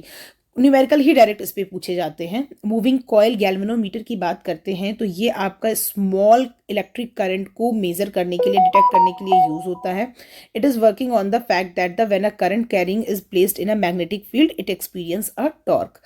ठीक है, तो मूविंग चार्ज जब मैग्नेटिक फील्ड के अंदर डालते हैं तो मैंने आपको बताया था कि एक फोर्स लगता है, मैग्नेटिक फोर्स जैसे कहते हैं। जैसे अगर आपका ये एक मैग्नेटिक फील्ड है, मैग्नेटिक फील्ड के पास अगर हमारा कोई चार्ज जाएगा तो उस चार्ज के पास अपने आप ही एक फोर्स लगेगा जो उसको अपनी तरफ अट्रैक्ट या रिपल करेगा, डिपेंड करता है चार्ज के आपके चार्ज की खुद के उस पे कि प्लस है माइनस है। तो charge that is moving in a magnetic field experience a force which is perpendicular to its own velocity. याद रखना कि यहाँ पे वर्क डन कुछ होता नहीं है, वर्क डन जीरो होगा। ठीक है, क्योंकि जो फोर्स लगेगा, अगर मैग्नेटिक फील्ड यहाँ पर बन रही है और यहाँ पे हमने कोई चार्ज रख दिया +Q का, तो इस पर ये डायरेक्टली अट्रैक्ट करेगा। ठीक है, तो ये चीज़ याद रखना, इसमें कोई फोर्स लगाकर आपको उस चार्ज को अट्रैक्ट नहीं कराना पड़ेगा। फॉर्मूला इंपॉर्टेंट है, F = QVB sin theta. Numerical आ जाएगा जिसमें आपको वेलोसिटी दी होगी और आपको मैग्नेटिक फील्ड दिया रहेगा, एंगल दिया रहेगा और आपको मैग्नेटिक फोर्स की वैल्यू निकालनी है। फॉर्मूले बेस्ड आते हैं। फिर मैं आपको मैग्नेटिक डायपोल मूवमेंट जैसे मैंने पीछे बता दिया, प्रोडक्ट है आपका जो भी है आपका मैग्नेटिक डायपोल और आपका लेंथ का जो है ये आपका मैग्नेटिक डायपोल मूवमेंट हो जाता है। इसके बाद हम इंटेंसिटी की बात करते हैं। तो जो मैग्नेटिक फील्ड होती है उसकी इंटेंसिटी को हम निकालने के लिए क्या करते हैं, जो भी मैग्नेटिक डायपोल उसका वॉल्यूम से डिवाइड कर देंगे तो वो आपका मैग्नेटाइजेशन या जो आपकी इंटेंसिटी आ जाएगी। तो फॉर्मूला याद रखना, M = N.PV होता है। मैग्नेटिक फ्लक्स डेंसिटी का जो फॉर्मूला है φm/एरिया। छोटे छोटे फॉर्मूला हैं, डायरेक्ट न्यूमेरिकल है, तो इन फॉर्मूले को आपको याद रखना बहुत ज़्यादा ज़रूरी है।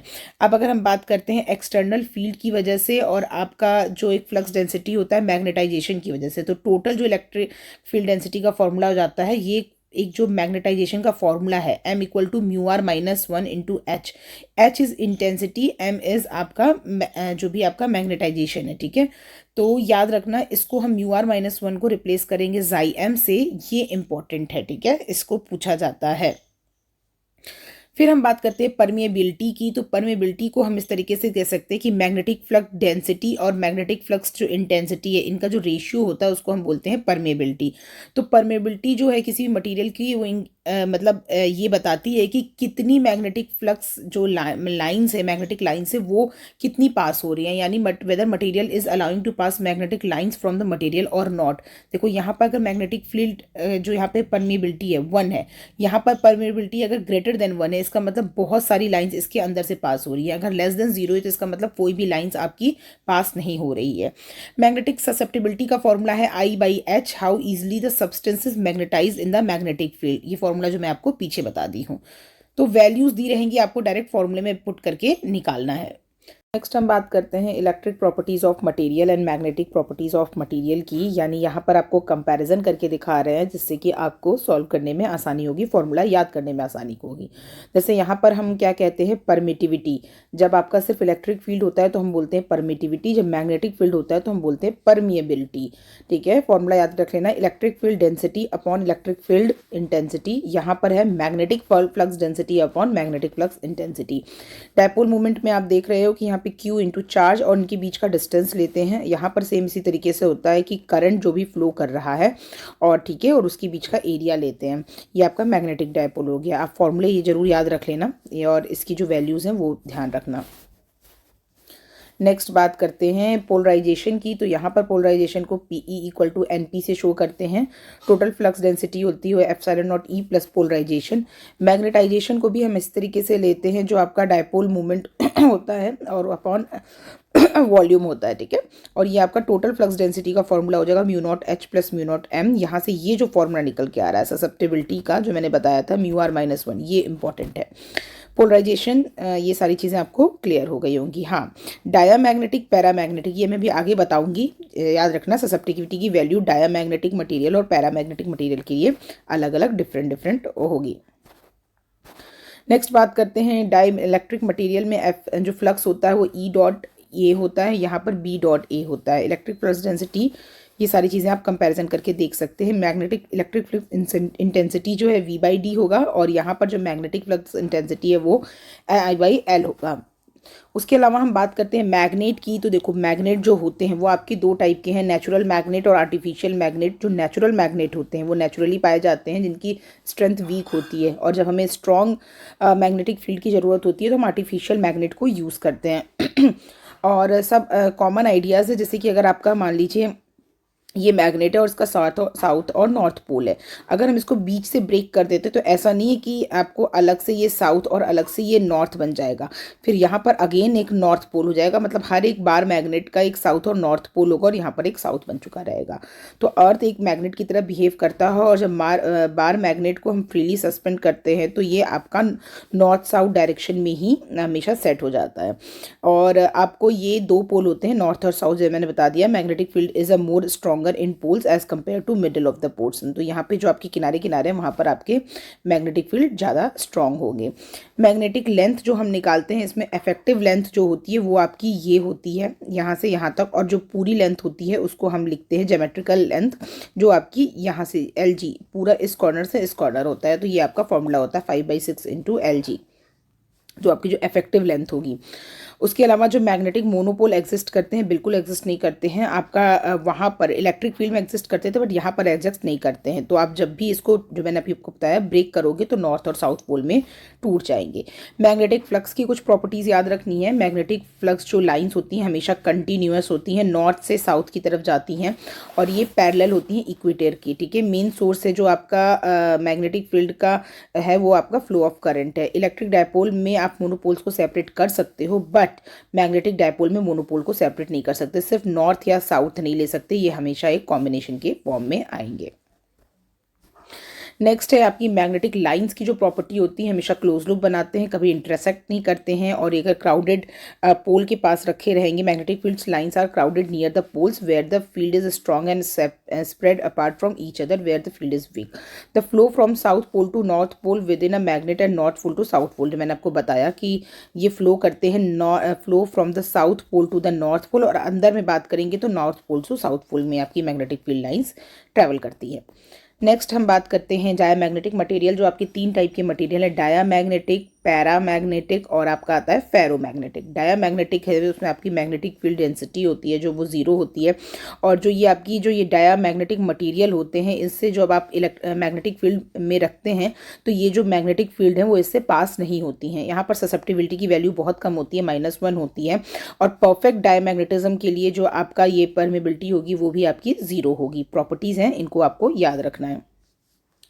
These material do not have a permanent dipole. These material are having a small and negative the magnetic susceptibility. Question इसी तरीके से आएगा कि ससेप्टिबिलिटी की वैल्यू निगेटिव किसके लिए होती है या जीरो किसके लिए होती है, बहुत स्मॉल किसके लिए होती है. You will take diamagnetic. These material repel away from magnetic field. Hence जो मैंने आपको बताया कि ये मैग्नेटिक मटेरियल है तो उसके साइड से आपकी मैग्नेटिक फील्ड निकल जाएंगी, इसमें से पास नहीं करेंगी. इसके एग्जाम्पल हैं सिलिकॉन, जर्मेनियम, कॉपर, गोल्ड. ठीक है, एग्जाम्पल देखिए भी पूछ सकता है डायामैग्नेटिक है या मैग्नेटिक है. अब देखो यहाँ पर मैं पैरामैग्नेटिक की बात करती हूँ. तो पैरामैग्नेटिक ऐसे होते हैं कि अगर मैग्नेटिक लाइन पास हो रही होंगी तो ये कहेंगे चलो अच्छा ठीक है मेरे अंदर से भी पास हो जाओ.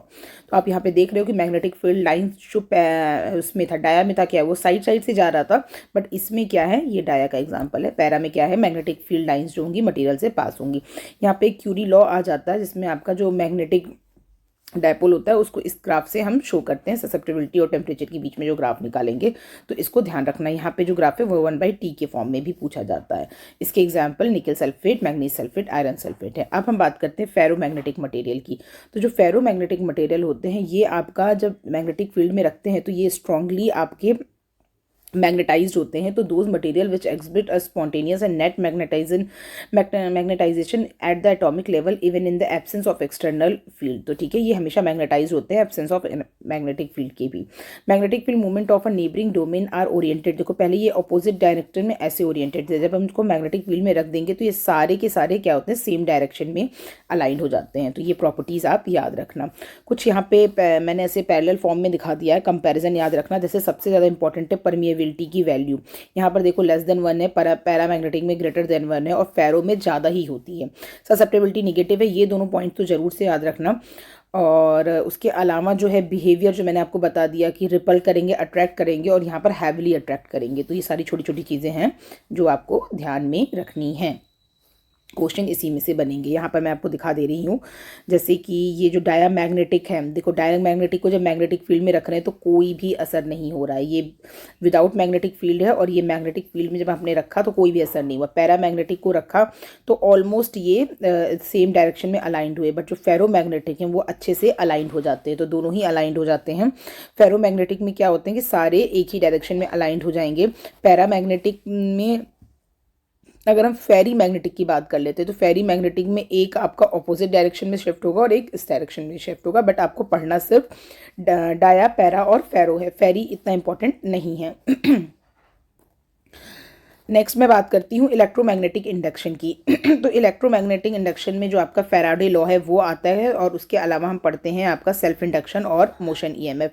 फैराडे लॉ की बात करते हैं तो फैराडे ने कहा था, ये जो आया था फैराडे लॉ, इन्होंने बोला था कि अगर कोई मैग्नेटिक फील्ड है, मैग्नेटिक फील्ड में अगर हम मैग्नेटिक फ्लक्स में चेंजेस करते हैं तो एक ईएमएफ इंड्यूस हो जाता है. ये ईएमएफ इंड्यूस जो होता है वो एक करंट को इंड्यूस करता है. The electromagnetic field developed in the conductor by processes of electromagnetic induction is known as induced EMF.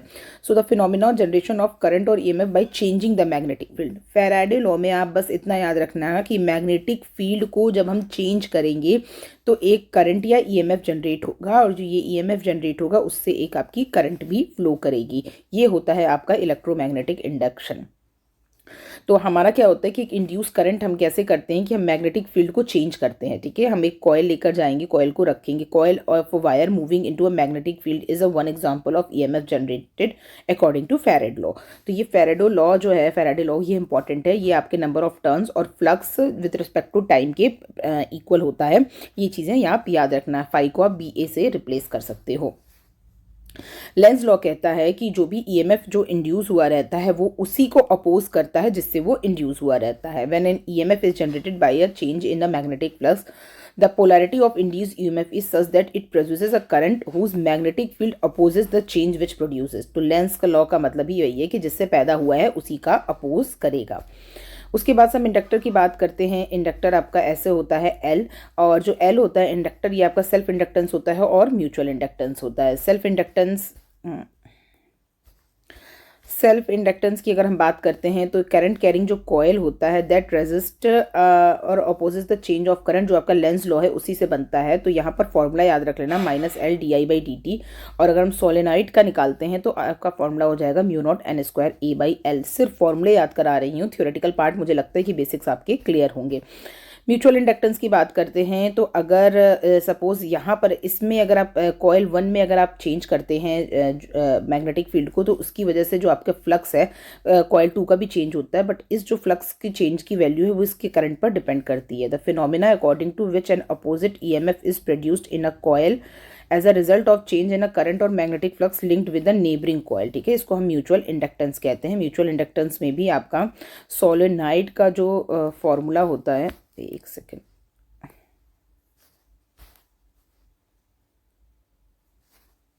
वो आपका ये होता है mu naught mu R N one आपका number of turns in the primary, number of turns in the secondary और area और divided by length, ये आपका सोलेनॉइड का फॉर्मूला होता है।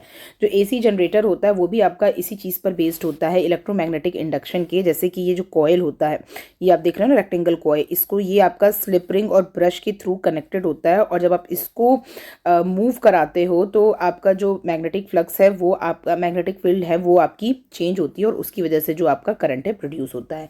तो ये आपका इलेक्ट्रोमैग्नेटिक इंडक्शन पे बेस्ड है। When the magnetic flux is linked with the conductor coil changes the EMF is induced in the coil. ये आपका हो गया एसी जनरेटर।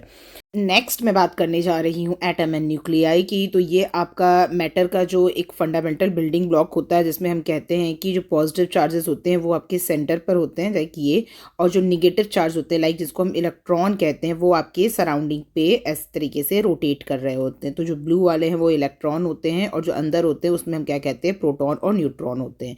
यानी प्रोटॉन और न्यूट्रॉन आपके न्यूक्लियस के अंदर पाए जाते हैं और इलेक्ट्रॉन आपके बाहर के ऑर्बिट में घूम रहे होते हैं। तो आपने पढ़ा है रदरफोर्ड और चैडविक के बारे में और आपके बोर्स मॉडल के बारे में, तो उसके बारे में मैं कुछ बता देती हूँ। रदरफोर्ड ने जो एक्सपेरिमेंट किया उसमें उन्होंने बताया कि एटम का जो मोस्ट ऑफ द पार्ट है वो क्या है, एम्प्टी है। पॉजिटिव चार्ज होता है जो आपका बहुत स्मॉल स्पेस लेता है 0.14, वो आपका न्यूक्लियस के बीच में होता है। पॉजिटिव चार्ज प्रेजेंट होता है centre of the atom called nucleus, और ये आपका बहुत स्मॉल स्पेस लेता है। For a different type of metal foil different scattering angle 0 due to the different size of nucleus. तो ये इनके कुछ आपके रदरफोर्ड के एक्सपेरिमेंट थे जिनका रिजल्ट था। Electron are attracted by the nucleus but electron do not move towards it.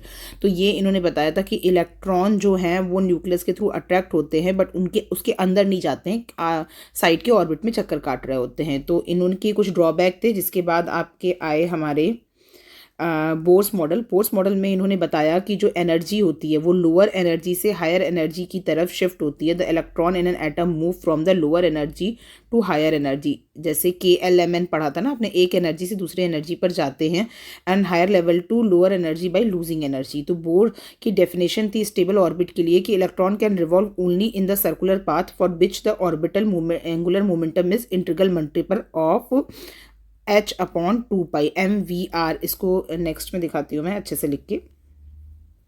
L = NH/2π। तो इससे आपके न्यूमेरिकल पूछे जा सकते हैं। L को आप क्या लिखोगे, एंगुलर मूवमेंट को MVR, और NH/2π हो जाएगा, ठीक है। N is principal quantum number, H is Planck constant. Planck constant की वैल्यू आप मुझे कमेंट सेक्शन में करके बताओगे। इसके बाद आता है आपका रेडियस का फॉर्मूला याद रख लेना, H²N² πme²। उसके बाद आता है ऑर्बिटल वेलोसिटी, उसकी NH/2π mRn।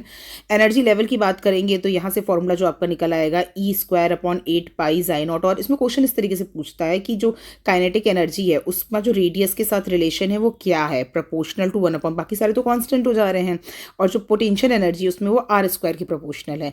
तो जो आपका जो एनर्जी होगी, टोटल एनर्जी होगी, वो आपकी हो जाएगी जो माइनस काइनेटिक एनर्जी है, और मतलब इस तरीके से होता है जो पोटेंशियल एनर्जी है वो 2 टाइम्स ऑफ टोटल एनर्जी की हो जाती है, ठीक है। तो आप टोटल एनर्जी जो निकालेंगे nth ऑर्बिट में उसका फॉर्मूला ये हो जाएगा। तो आपको अल्टीमेटली ये फॉर्मूला जरूर याद रखना है, 13.6/n², ठीक है, En। तो यहाँ पर आपको पूछ देगा लेवल 1 लेवल 2, अगर लेवल 1 के लिए दिया हुआ है एनर्जी लेवल तो लेवल 4 के लिए पूछ देगा।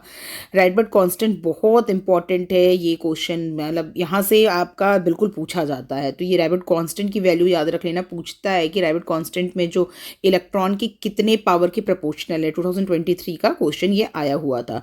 उसके अलावा जो आप लैम्डा निकालोगे उसका 1/λ होता है फॉर्मूला, लोग लैम्डा करके निकाल देते हैं, यहाँ पर गलत कर देते हैं। आपको N1 और N2 दोनों की वैल्यू दी रहेगी, इसको सॉल्व करके आप वैल्यू निकाल लोगे।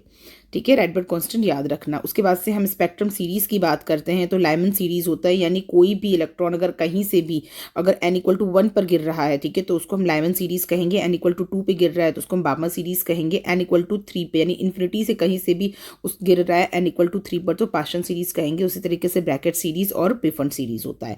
तो लाइमन सीरीज़ पे जो भी गिरते हैं वो आपकी अल्ट्रावायलेट रेडिएशन में आता है, और बार्मर सीरीज़ पे जो गिरता है वो आपका विजिबल रीजन में आता है। सेम इसी तरीके से पार्शियल में आपका नियर इंफ्रारेड होता है। तो ये सब चीज़ें याद करने वाली हैं। यहीं से आप जैसे आपको n की वैल्यू 2 और n की वैल्यू 1 दे देगा और आपको कहेगा कि आपको लैम्डा की वैल्यू फाइंड आउट करनी है। तो ये सारे न्यूमेरिकल बेस्ड क्वेश्चन है जिनको आप सॉल्व करते रहना। ओके, न्यूक्लियस की बात करते हैं तो मैंने आपको बता दिया प्रोटॉन और न्यूट्रॉन अंदर हैं, इलेक्ट्रॉन बाहर है। एटॉमिक नंबर है, इसको हम Z से शो करते हैं। तो जो नंबर ऑफ प्रोटॉन होता है न्यूक्लियस के अंदर उसको हम कहते हैं is called the atomic number. याद रखना Z। तो अगर कोई भी सपोज सोडियम लिखा हुआ है, ठीक है, तो उसका एटॉमिक नंबर नीचे लिखा रहेगा और एटॉमिक मास ऊपर लिखा रहेगा। मास नंबर है क्या, number of proton plus neutron in the nucleus is called the atomic mass. यहाँ पर ध्यान देना, यहाँ पर ये एटॉमिक मास हो जाएगा। ठीक है, एटॉमिक नंबर लिखा है, this one is atomic mass. It is denoted by A। तो न्यूक्लियोइड को स्पेसिफिक जो एटम का कैरेक्टराइज करते हैं वो एटॉमिक Z और मास नंबर में इस तरीके से कैटेगराइज करते हैं। ठीक है, इस चीज़ को याद रखना। नेक्स्ट अगर हम बात करते हैं तो ये क्वेश्चंस बिल्कुल फिक्स्ड है आना, ये 1 मार्क्स आपको दिलाएगा ही दिलाएगा। आइसोटोप्स का मतलब है सेम एटॉमिक नंबर होंगे किसी भी 2 एटम के। ठीक है, उसको हम बोलेंगे कि ये आपके आइसोटोप्स हैं। आइसोबार्स में आपका होता है सेम मास नंबर, आइसोटेम्स में होता है आपका सेम नंबर ऑफ न्यूट्रॉन्स, और आइसोमर्स में होता है atomic number and mass same है बट डिफरेंट एनर्जी स्टेट है। तो ये सारे डेफिनेशंस आपको याद रख लेने हैं। अगर एटॉमिक मास की यूनिट की बात करते हैं तो 1 AMU = 931 मेगा इलेक्ट्रॉन वोल्ट होता है, और साइज की बात करते हैं तो R = R0 A⁴ R0 की वैल्यू आपको याद रखनी है। तो ये आपके एटॉमिक मास और उसकी यूनिट्स के बारे में बातचीत हो गई। अब हम बात करते हैं मास डिफेक्ट। तो मास डिफेक्ट का फॉर्मूला याद रख लेना, क्योंकि जो डिफरेंस होता है rest mass of the nucleus and the sum of the rest mass of the constituent nucleon का, तो उसको हम बोलते हैं मास डिफेक्ट। तो नंबर ऑफ प्रोटॉन इनटू जो है आपका number of proton into mass of proton plus number of neutron into the mass of neutron, तो ये आपका मास डिफेक्ट का फॉर्मूला हो जाएगा। न्यूक्लियर फिजन और न्यूक्लियर फ्यूजन के बारे में बात करते हैं। तो ये रिवीजन क्लास है इसलिए स्पीड थोड़ी सी फास्ट है। तो न्यूट्रॉन की बात करते हैं तो जब न्यूट्रॉन आपका 2 एटम्स में ब्रेक कर जाता है तो उसको हम बोलते हैं ये आपका है न्यूक्लियस फिजन।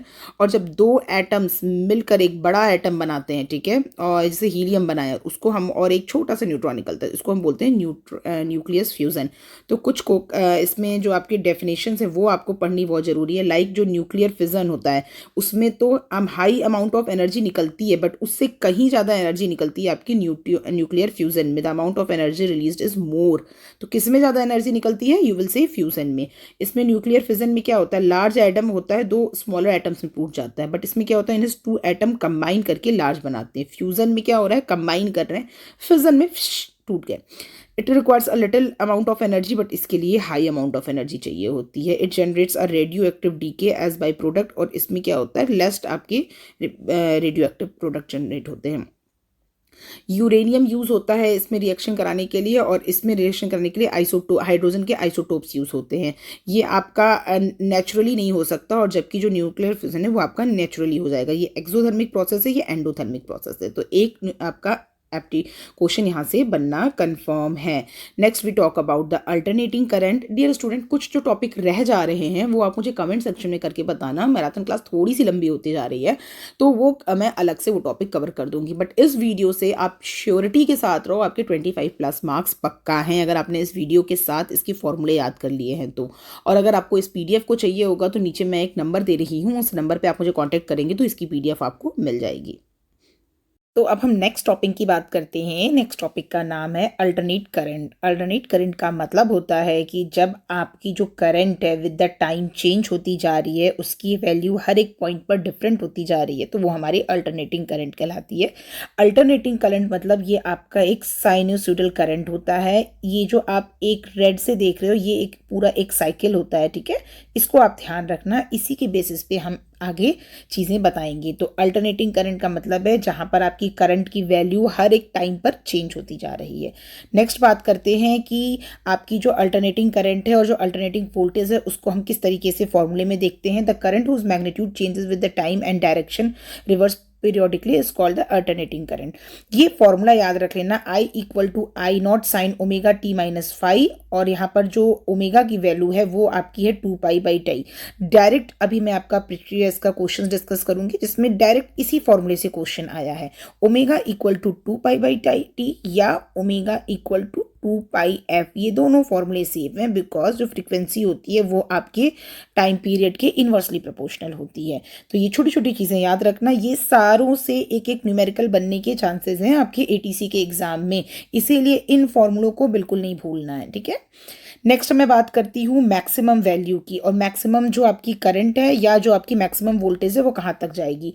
देखो जो पीक वैल्यू है उसको हम हमेशा आई नॉट ई नॉट से शो करेंगे, ई नॉट या वी नॉट दोनों बात सेम है, इसको हम मैक्सिमम से शो करेंगे। इंस्टेंटेनियस को जो हम बोलते हैं कि करंट और वोल्टेज की किसी भी एक टाइम पे, जैसे आपका ये साइनसोइडल ग्राफ था, इसमें किसी भी एक टाइम पर हम करंट या वोल्टेज की वैल्यू निकालते हैं किसी भी एक टाइम पर, उसको हम इंस्टेंटेनियस बोलेंगे। पीक पर जो निकालते हैं मैक्सिमम वैल्यू होती है जो आई नॉट और ई नॉट की, उसको हम पीक वैल्यू कहते हैं। और ये चीज याद रख लेना, मीन वैल्यू क्या हो या एवरेज वैल्यू का हो, ये 2023 में ही क्वेश्चन पूछा गया है। जो एवरेज वैल्यू होती है कंप्लीट साइकिल की, उसकी एवरेज वैल्यू आपकी वोल्टेज की भी जीरो होती है और जो करंट होती है उसकी भी जीरो होती है। यानी एवरेज वैल्यू का मतलब है कि अगर हम इस पूरे करंट की एवरेज वैल्यू निकालेंगे तो वो हमारी जीरो आ जाएगी, वोल्टेज भी हमारा जीरो हो जाएगा। हाफ साइकिल के लिए बात करते हैं तो हाफ साइकिल के लिए जो आपका फॉर्मूला निकल कर आता है वो आपका आता है 2E0/पाई, या अगर हम करंट के बेसिस पे बात करते हैं तो करंट के बेसिस पे हम लिखेंगे आई एवरेज हाफ साइकिल के लिए। हाफ साइकिल का मतलब क्या है, इतनी साइकिल के लिए। ये आपकी फुल साइकिल है और ये मैं आपसे बात कर रही हूँ अब इस हाफ साइकिल की। तो हाफ साइकिल के लिए आपका फॉर्मूला हो जाएगा 0.637 IM। ये फॉर्मूला भी इंपॉर्टेंट है, नोट कर लेना। फुल साइकिल के लिए 0 और हाफ साइकिल के लिए 0.637 M, ठीक है। रूट मीन स्क्वायर की बात करते हैं कि जो आपकी पावर प्लग, जो आपकी स्विच से जो भी आपकी करंट या वोल्टेज आ रही होती है उसको हम बोलते हैं IRMS। वो आपका पीक वैल्यू का 70% होता है, ठीक है। तो ये चीज़ें आप याद रखना। RMS वैल्यू को हम एपरेंट वैल्यू या इफेक्टिव वैल्यू भी कहते हैं। अब हम बात करते हैं फेज की, ठीक है। जो आपको यहाँ पे फॉर्मूला दिखाया था मैंने फाई का, ठीक है। इस फेज का क्या मतलब है,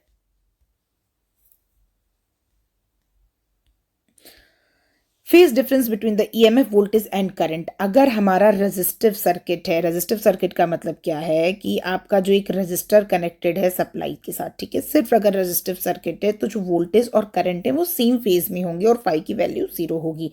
अगर हम इंडक्टर की बात करते हैं, यानी अगर आपका इंडक्टर सर्किट है तो उस केस में जो आपका वोल्टेज है वो आपके करंट से π/2 ज्यादा होगा। इसको आप इस तरीके से याद रख सकते हो, फिर मैं इसकी ट्रिक भी बता रही हूँ। और प्योर जो कैपेसिटेंस है उसमें वोल्टेज आपका पीछे हो जाएगा। देखो मैंने जब अपने टाइम पे याद किया था तो मैंने इस तरीके से याद किया था कि कैपेसिटर का फॉर्मूला होता है Q/V। अब जो कैपेसिटर के फॉर्मूले में देखो जो मेन बेसिक फॉर्मूला है उसमें वोल्टेज आ रहा है, तो वोल्टेज कुछ तो काम कर रहा है कैपेसिटर के लिए, इसलिए वोल्टेज पीछे हो जाएगा। वोल्टेज क्या हो जाएगा, लैग कर जाएगा π/2 से। इंडक्टर में क्या हो जाता है कि इंडक्टर में करंट का काम होता है, फॉर्मूला होता है ना -dL/dt जो है, इसमें इंडक्टर में आपका करंट का काम होता है। तो जो आपका यहाँ पर करंट आपका लैग कर जाएगा। या आप इस तरीके से याद कर सकते हो कि कैपेसिटर, दो तरीके, एक दूसरा फॉर्मूला बता देती हूँ। कैपेसिटर और करंट है, ठीक है। तो कैपेसिटर जो है आपका, कैपेसिटर और करंट है, ये दोनों में C आ रहा है, यानी ये अगर कैपेसिटर है तो ये करंट को आगे रखेगा बिकॉज दोनों के फर्स्ट नंबर पर C आ रहा है। दोनों तरीके से आप याद कर सकते हो। तो जब ऑप्शंस पढ़ना ना तो बहुत ध्यान से पढ़ना, बिकॉज ऑप्शंस में आप पीछे हट जाओगे। आपने एक लाइन पढ़ ली, voltage lags behind the current by π/2। इसको सेम स्टेटमेंट ऐसे दे सकता है कि करंट लीड बाई π/2, ठीक है। तो वो दोनों स्टेटमेंट कैपेसिटर के लिए सही हैं। अब हम बात करते हैं रिएक्टेंस की। तो आपको पता है कि जो रिएक्टेंस है उसका फॉर्मूला, यानी जैसे आप सिंपल फॉर्मूला पढ़ते हो ना, V इक्वल्स टू आई, ठीक है। तो हम इसको जब आर की वैल्यू निकालते हैं या वी की वैल्यू निकालते हैं आर आई, ठीक है। तो अगर हम आई की कैरेट निकालते हैं तो वी अपॉन आर रखते हैं। अगर प्योर रजिस्टिव है तो ये आर रहेगा। अगर हम बात करते हैं सिर्फ इंडक्टिव सर्किट है तो ये आपका क्या हो जाएगा, एक्स एल हो जाएगा। अगर हमारा कैपेसिटिव सर्किट है तो ये आपका एक्स सी हो जाएगा। एक्स एल की वैल्यू होती है ओमेगा एल, ठीक है, याद रखना। ये आपका जो भी रेजिस्टेंस है ना, इसको इम्पिडेंस के फॉर्म में चेंज हो जाएगा। ये फॉर्मूला आपका ओमेगा एल के लिए है, ये फॉर्मूला आपका ओमेगा सी के लिए है। तो X L equal to omega L, जिसको हम 2 पाई एफ एल भी लिख सकते हैं। ओमेगा की वैल्यू 2 पाई एफ होती है, ये N is F. Capacitance reactance की बात करते हैं तो वहां पर जो एक्सी यूज हो रहा है, एक्सी को हम इनवर्सली प्रोपोर्शनल में होता है 1/ओमेगा सी। ये सारे फॉर्मूले से न्यूमेरिकल आने वाले हैं डियर स्टूडेंट, एक भी फॉर्मूला छोड़कर मत जाना, ठीक है। अब हम अगर इम्पिडेंस की बात करते हैं और हमने सर्किट लिया है एलआर सर्किट। एलआर सर्किट का मतलब क्या है, एलआर का सर्किट का मतलब है एक आपका इंडक्टेंस है, एक आपका रेजिस्टेंस है, ठीक है, और ये आपकी सर्किट है। तो इस केस में जो आपका इम्पिडेंस का फॉर्मूला होगा वो क्या होगा, R square under root R square plus X L square, ठीक है, ये आपका फॉर्मूला होगा और इसका फेज निकालेंगे ओमेगा एल बाई आर से। अब यहाँ पर देखो इंडक्टेंस भी है और रेजिस्टेंस भी है। तो इंडक्टर में क्या होता है, इंडक्टर में आपका जो वोल्टेज होता है वो लीड करता है। तो आपका जो नेट होगा ये वोल्टेज फाई से लीड करेगा। आपका फॉर्मूला हो जाएगा ओमेगा एल बाई आर का। होपफुली आपको ये चीज़ें क्लियर हो रही होंगी। इसी तरीके से अगर मैं बात करती हूँ ओमेगा आपकी आरसी सर्किट की, तो आरसी सर्किट में क्या है, आरसी सर्किट कैसे बनेगा, आपका एक रेजिस्टेंस लगा दो, एक कैपेसिटेंस लगा दो, ठीक है, ये आपका आरसी सर्किट हो गया। और जो कैपेसिटेंस होता है ये करंट को लीड करेगा यानी वोल्टेज को लैग करेगा। फॉर्मूला पहले आपका इम्पिडेंस का ये हो जाएगा और 10 फाई आप निकाल लोगे इस तरीके से। तो बहुत इजी है। सेम इसी तरीके से अगर एलसी सर्किट बनाना है तो एक इंडक्टेंस एक कैपेसिटेंस लगा दोगे तो जो मेन जो चेंजेस आएंगे वो आपके इंपिडेंस में आएंगे। देखो यहाँ पर क्या है, एक्स एल माइनस एक्स सी का होल स्क्वायर करोगे तो ये आपका इंपिडेंस का फॉर्मूला हो जाएगा। अब जो इंपॉर्टेंट आपका जो फॉर्मूले हैं यहाँ पर मैंने समराइज कर दिया है। कंडक्टेंस कभी कभार पूछ देता है तो आप ये ध्यान रखना कि आपको इंपिडेंस निकाल के इंपिडेंस का या रेजिस्टेंस का आप रेसिप्रोकल करोगे तो वो आपका कंडक्टेंस आ जाएगा। और अगर आप पावर निकालोगे तो इलेक्ट्रिक पावर का मतलब है आई ई या आई वी। ई और वी दोनों सेम है। इंस्टेंटेनियस के लिए आपको इंस्टेंट वी इंस्टेंट आई लेना पड़ेगा। एवरेज के लिए आपको फॉर्मूला ये इंपॉर्टेंट है, ये ध्यान रखना कि एवरेज का फॉर्मूला है P average equals to V not I not upon 2 cos phi, ठीक है, कॉस फाई जो एंगल है वोल्टेज और करंट के बीच का। और वर्चुअल पावर एपरेंट पावर के लिए हम क्या लेंगे, आई आर एम एस आपका half E not I not, ठीक है। तो यहाँ पर आपका ये फॉर्मूला हो जाएगा। पावर फैक्टर इंपॉर्टेंट टर्म है, न्यूमेरिकल इससे पूछे जाते हैं। पी एवरेज अपॉन आपका जो है ये आपका फॉर्मूला हो जाएगा cos phi equal to R by Z. Pure inductance के लिए कॉस फाई की वैल्यू 1 होती है, प्योर कैपेसिटेंस के लिए कॉस फाई की वैल्यू 0 होती है और एलसीआर सर्किट के लिए आपका कॉस फाई का फॉर्मूला ये हो जाएगा। वॉटलेस करंट होती है कि जब आपकी करंट जो है आपकी वोल्टेज से पाई/2 के डिफरेंस में होती है तो उसको हम वॉटलेस करंट कहते हैं।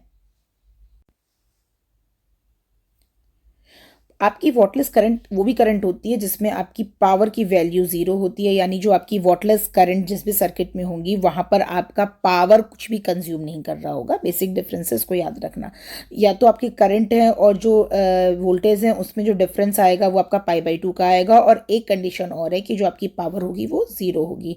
आप ये चीज़ें याद रखना। चोक कॉयल होते हैं the inductive coil use for controlling alternating current whose self inductance is high and resistance is negligible. इसको हम चोक कॉयल कहते हैं। तो आपके डेफिनेशन के फॉर्म में ये क्वेश्चन आ सकते हैं। सीरीज रेजोनेंस सर्किट क्या होता है, जो आपका इंडक्टर कैपेसिटर और रजिस्टर्स लगे होते हैं, ये आपका आर एल सी सर्किट है। ये आपका एल, ये आपका सी और ये आपका आर है। आपका इसमें जो है इम्पिडेंस यानी Z की जो वैल्यू है वो मिनिमम है और I की जो वैल्यू है वो मैक्सिमम है। तो आपसे क्वेश्चन पूछा जा सकता है कि रेजोनेंस के केस में क्या होता है, इम्पिडेंस मैक्सिमम होता है और करंट मिनिमम होती है। तो आपको कुछ भी नहीं बताना है, आपको बताना है कि जो इसमें इम्पिडेंस है वो आपका मिनिमम होगा और करंट है जो मैक्सिमम होगी। इम्पिडेंस मिनिमम होने के लिए जो XL है और XC है वो दोनों बराबर होंगे। XL की वैल्यू थी ओमेगा एल और XC की वैल्यू थी 1/1/ओमेगा RC। देखो ये रेजोनेंस पे क्या है, XL और XC आपस में बराबर होंगे, ठीक है। XL और XC, सॉरी ये ऐसे लिखा रहेगा, XL और एक्स सी आपस में बराबर होंगे। एक्स एल की वैल्यू ओमेगा एल रखोगे और एक्स सी की वैल्यू 1/ओमेगा सी होगी। यहाँ से आपकी रेजोनेंट फ्रीक्वेंसी आ जाएगी। So when reactance becomes equal to capacitance in the circuit the total impedance become purely resistive. यानी जो आपका फॉर्मूला था, ये आपका जो फॉर्मूला था R square plus X L minus X C का होल स्क्वायर, जब ये दोनों बराबर हो जाएंगे तो ये दोनों जीरो हो जाएंगे और आपका इंपिडेंस है वो आपके आर के बराबर हो जाएगा। तो इस केस में हम उसको रेजोनेंट के सर्किट कहते हैं। ये फॉर्मूले से क्वेश्चन जरूर आएगा, फ्रीक्वेंसी पूछती जाएगी, आपकी एल और सी की वैल्यू दी होगी। तो जो क्वेश्चंस मैंने इंपॉर्टेंट बताए हैं डियर स्टूडेंट, उसको आपको गलत नहीं करना है। In the resonance power factor, जो पावर फैक्टर होता है वो 1 होता है। देखो मैंने आपको ये डायग्राम बनाकर दिखा दिया। यहाँ पर जो आप देख रहे हो रेजिस्टेंस लगा है और आपका इंडक्टेंस कैपेसिटेंस है। एक्सएल की वैल्यू इतनी है, एक्सी की वैल्यू इतनी है। अगर एक्सएल की वैल्यू ज़्यादा होगी तो आपका सर्किट इंडक्टिव होगा, एक्सी की वैल्यू ज़्यादा होगी तो कैपेसिटिव होगा। रिएक्टेंस के केस में आप चुपचाप एक्सएल इक्वल टू एक्सी कर दोगे, रिवीजन खत्म। ये आपका सीरीज रेजोनेंस सर्किट का डायग्राम है। अगर आपका एक्सी का वैल्यू ज़्यादा है तो कैपेसिटिव शो करेगा, इंडक्टिव है जब आपका एक्सएल की वैल्यू ज़्यादा है। हाफ पावर फ्रीक्वेंसी होती है आपकी those frequency F1 and F2 eight which power is half of the maximum. ठीक है, तो आपकी जो आपकी हाफ पावर फ्रीक्वेंसी है उसमें वो पावर जिसमें आपका मैक्सिमम पावर का हाफ हो जाए उसको हम हाफ फ्रीक्वेंसी कहेंगे। ठीक है, क्वालिटी फैक्टर का फॉर्मूला बस आपको याद रखना है कि maximum energy stored divided by energy dissipated पर साइकिल। तो ये आपका फॉर्मूला याद रखना, इससे आपके क्वेश्चंस आ जाते हैं।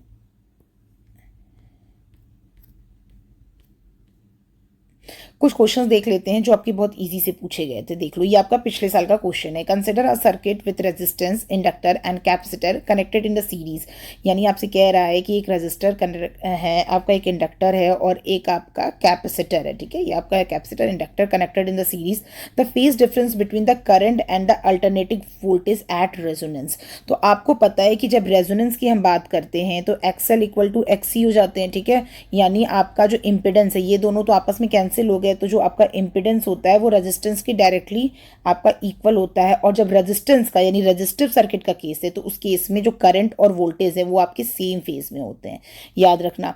अगर हमसे कहा जाता कि इंडक्टिव सर्किट की बात की जाए तो इंडक्टिव सर्किट में जो आपका क्या होता है कि इंडक्टिव सर्किट में तो करंट तो लीड नहीं करेगा। ठीक है, इंडक्टिव सर्किट में आपका वोल्टेज लीड करेगा। तो आप यहाँ पर वोल्टेज बोलते वोल्टेज सर्किट है, बट इस क्वेश्चन में स्पेशली रेजोनेंस की कंडीशन पूछी जा रही है तो आप चुपचाप जीरो टिक करके आ जाओगे। नेक्स्ट क्वेश्चन देखते हैं।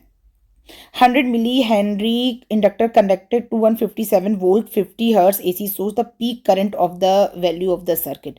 यहाँ पर आपसे पीक करंट की वैल्यू पूछ रहा है। पीक करंट निकालने के लिए आपको बस फॉर्मूला यूज करना है। देखो डायरेक्ट क्वेश्चंस हैं, बस ये चीज याद रखना कि यहाँ पे IRMS की बजाय पीक करंट पूछ रहा है। तो पीक करंट के लिए जो आपको फॉर्मूला लगाना होगा वो आपको लगाना होगा इस तरीके से। तो I इक्वल टू आपका हो गया V अपॉन XL। ठीक है, जो आपका रेजिस्टेंस है क्योंकि कह रहा है इंडक्टर सर्किट है।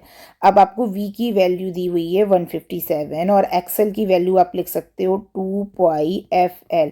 तो जब हम फॉर्मूले में डालेंगे 157 अपॉन 2 इंटू 3.14 इंटू F की वैल्यू आपकी दी हुई है 50 और आपको 100 into 10 to the power -3 just because आपका मिली इसमें दिया हुआ है। ये 10 टू दी पावर 3 ऊपर चला जाएगा तो इसको हम 1000 लिख सकते हैं। 0 से 0 कैंसिल हो गया, यहाँ से ये कैंसिल हो गया, 5 2 10 हो गया, ये मल्टीप्लिकेशन है। तो आपका आ जाएगा 157 अपॉन 31.4 बिकॉज 5 टू 2 से मल्टीप्लाई करके ये हो गया। इसको सॉल्व करोगे तो आपका आ जाएगा 5। ठीक है, अब ये जो 5 आया है ये आपका IRMS आया। ठीक है, आपसे पूछ रहा है पीक करंट, तो आपको फॉर्मूले में पता है कि IRMS equals to I max upon √2 होता है। आपको IRMS की वैल्यू दी हुई है, IRMS की यानी 5√2 आपका IM हो जाएगा। ध्यान रखना, अगर यहाँ पे पूछा जाता RMS तो RMS की वैल्यू तो 5 आ जाती, 5 एम्पियर, बट आपसे पीक वैल्यू पूछा है तो आप √2 से मल्टीप्लाई करोगे। ये फॉर्मूला भी इंपॉर्टेंट है, IRMS इक्वल्स टू IM/2। तो यहाँ से अगर आप उसको सॉल्व करोगे 5√2 की वैल्यू हो जाएगी 7.07 एम्पियर। ठीक है, नेक्स्ट क्वेश्चन देखिए, the average value of alternating current during a full cycle. ठीक है, अगर हम एवरेज वैल्यू बात कर रहे हैं यानी इस फुल साइकिल में अगर हम एवरेज वैल्यू की बात करेंगे तो वो आपको पता है 0, स्टार्टिंग में ही मैंने डिस्कस किया। ऐसे क्वेश्चंस पूछे गए हैं। एक बार आपका कॉन्सेप्ट क्लियर है ना, तो फिर आप पेपर आराम से कर लोगे। जितना ये मैं आपको ये मैराथन क्लास की पीडीएफ दे रही हूँ, सिर्फ आप इतना करके जाओ, 25+ मार्क्स की गारंटी मैं ले रही हूँ, इससे बाहर पेपर नहीं आएगा डियर स्टूडेंट। तो अगर फुल साइकिल के लिए पूछा जाएगा तो आपकी एवरेज करंट 0 हो जाएगी। हाफ साइकिल के लिए पूछा जाएगा तो हाफ साइकिल के लिए मैंने आपको बताया था कि 2I0/π हो जाएगी, ठीक है। तो यहाँ पे अगर हाफ साइकिल के लिए पूछेंगे तो आप 0.707 जो करके आप निकालते थे पीछे फॉर्मूले में दिया हुआ है, बट अगर फुल साइकिल के लिए तो ये आपका 0 हो जाएगा। नेक्स्ट हम बात करते हैं एनर्जी बैंड डायग्राम की। ये आपका अल्टरनेटिंग करंट खत्म हो गया। अब मैं आपसे बात कर रही हूँ सेमीकंडक्टर के बारे में। तो सेमीकंडक्टर से भी क्वेश्चन आते हैं। अल्टरनेटिंग करंट और सेमीकंडक्टर मिला दो, आपके 8 से 9 क्वेश्चन हो जाएंगे। तो आपको ये पता है कि ये बीच में न्यूक्लियस होता है, न्यूक्लियस में आपके प्रोटॉन और न्यूट्रॉन होते हैं, और जो इसके आउटर मोस्ट शेल होते हैं उसको हम क्या बोलते हैं, वैलेंस बैंड कहते हैं, ठीक है। और सबसे जो बाहर का सेल होता है उसको हम बोलते हैं कंडक्शन बैंड। तो जब आपके इलेक्ट्रॉन वैलेंस बैंड से जाते हैं कंडक्शन बैंड की ओर तो भी आपकी करंट फ्लो करती है। तो बेसिक सामान आप याद रखना कि ये आपका वैलेंस बैंड है और जो आउटर मोस्ट है वो आपका कंडक्शन बैंड है। क्वेश्चन आपसे पूछा जाएगा इंसुलेटर, सेमीकंडक्टर और कंडक्टर में आपका ग्राफ वाइज क्या डिफरेंस है। ये क्वेश्चन भी आया हुआ है। जो इंसुलेटर होता है उसमें जो वैलेंस बैंड है और कंडक्शन बैंड है, इन दोनों के बीच का गैप बहुत ज़्यादा होता है, अप्रॉक्सीमेटली 5 इलेक्ट्रॉन वोल्ट होता है। तो इंसुलेटर में जो ये इलेक्ट्रॉन होते हैं ये मूव नहीं कर पाते हैं कंडक्शन बैंड की ओर, जिसकी वजह से आपकी करंट नहीं फ्लो होती है। अगर हम इंसुलेटर का एग्जाम्पल लें तो वुड आपका इंसुलेटर का एक बहुत अच्छा एग्जाम्पल है। क्वेश्चन आपका पूछा जा सकता है कि आप wood is the example of semiconductor, conductor और insulator. You will tick insulator because wood में जो वैलेंस बैंड और कंडक्शन बैंड है उनके बीच में जो बैंड गैप होता है जिसको हम EG से शो करते हैं वो अप्रॉक्सीमेटली 5 इलेक्ट्रॉन वोल्ट होता है। सेमीकंडक्टर की बात करते हैं तो सेमीकंडक्टर के बीच में जो वैलेंस बैंड और कंडक्शन के बीच में जो गैप होता है वो बहुत थोड़ा होता है। तो अगर हम बाहर से इसमें पावर सप्लाई देते हैं तो जो ये इलेक्ट्रॉन है ये मूव करके यहाँ पर पहुँच जाते हैं, या थर्मल एनर्जी जब आपका टेम्परेचर बढ़ता है तो भी यहाँ से जो इलेक्ट्रॉन होते हैं वो आपके कंडक्शन बैंड में मूव कर जाते हैं। और जो कंडक्टर, सेमीकंडक्टर के एग्जाम्पल हो जाएंगे आपके सिलिकॉन और जर्मेनियम से रिलेटेड। कंडक्टर की बात करती है तो कंडक्टर में जो आपके वैलेंस बैंड और कंडक्शन बैंड होते हैं इनके बीच में 0 गैप होता है, मतलब कोई भी गैप नहीं होता है। तो इलेक्ट्रॉन आराम से इजीली वैलेंस बैंड से कंडक्शन बैंड में चले जाते हैं। जो आपको याद रखने की चीज़ है वो आपको कंडक्टिविटी याद रखने की चीज़ है। जो कंडक्टिविटी होती है कंडक्टर की सबसे अच्छी होती है, देखो 10⁻² to 10⁸ और सेमीकंडक्टर की बात करते हैं तो 10⁻² to 10⁻⁻6। इंसुलेटर की बात करते हैं तो 10⁻11 to 10⁻19। तो ये आपके वैल्यूज़ हैं। अगर हम यहाँ पर कैरेक्टरिस्टिक में अब सेमीकंडक्टर की बात करते हैं, बिकॉज अगर हम पढ़ रहे हैं तो हमारे इंसुलेटर को भी नहीं ज़्यादा पढ़ना है और ना हमें कंडक्टर को पढ़ना है, हमें जो पढ़ना है वो सेमीकंडक्टर को पढ़ना है। सेमीकंडक्टर में हमारे 2 बेसिकली एटम्स आते हैं, सिलिकॉन और जर्मेनियम। सिलिकॉन होता है उसका आपका एटम पर सेंटीमीटर क्यूब निकालेंगे। कुछ वैल्यूज हैं जो आपको याद रखना है, यानी intrinsic carrier concentration, atomic weight, atomic number, आपका maximum operating temperature, melting point, ये सारी चीज़ें आपसे पूछी जा सकती हैं। तो मैंने आपको बताया जो सेमीकंडक्टर है वो आपके बेसिकली सिलिकॉन और जर्मेनियम होते हैं। इसमें हम आपका 2 टाइप में डिवाइड करते हैं, इंट्रिंसिक सेमीकंडक्टर और extrinsic semiconductor. Intrinsic semiconductor purest form में होते हैं। इंट्रिंसिक सेमीकंडक्टर का प्योरेस्ट फॉर्म का मतलब है इसका जो आपका जो एटॉमिक नंबर होता है वो आता है 14। इसको हम डिवाइड करेंगे 2,8,4 में। आउटर मोस्ट शेल में आपकी 4 इलेक्ट्रॉन है, प्योरेस्ट फॉर्म में होता है, इसमें कोई इम्प्योरिटी नहीं होती है। एक्सट्रिंसिक सेमीकंडक्टर की बात करते हैं तो जब हम इम्प्योरिटी को ऐड करते हैं तो वो हमारा एक्सट्रिंसिक सेमीकंडक्टर होता है, यानी डोपिंग के थ्रू हम इम्प्योरिटी को ऐड करेंगे। क्वेश्चन अराइज होता है कि इम्प्योरिटी आपकी 2 टाइप की है, P टाइप, N टाइप। कब P टाइप है, कब M टाइप है? जब हम एल्यूमिनियम की बात करते हैं 2,8,3, इसके आउटर मोस्ट सेल में 3 इलेक्ट्रॉन है। जब ट्राई वैलेंट इम्प्योरिटी को ऐड करते हैं तो वो हमारे P टाइप बन जाते हैं। जब हम फॉस्फोरस के आउटर मोस्ट सेल में 5 इलेक्ट्रॉन है, यानी जब हम पेंटावेलेंट इम्प्योरिटी को ऐड करते हैं तो वो हमारा एन टाइप सेमीकंडक्टर बन जाता है। देखो ये डायग्राम है, इंट्रिंसिक मतलब प्योर सेमीकंडक्टर, एक्सट्रिंसिक की बात करते हैं तो N type, P type.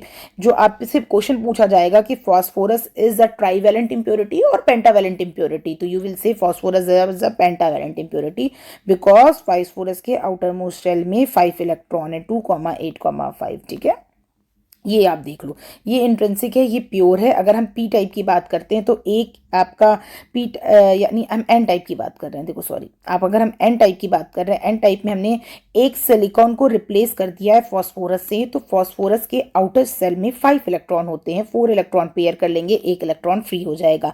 Same इसी तरीके से बात करें कि इस सिलिकॉन को अगर हम रिप्लेस कर रहे हैं एल्युमिनियम से तो 3 इलेक्ट्रॉन तो पेयर कर लेंगे और एक आपका एक जगह जो वेकेंट है वहां पर होल जनरेट हो जाएगा, उसको हम पी टाइप एक्सट्रिंसिक सेमीकंडक्टर कहते हैं।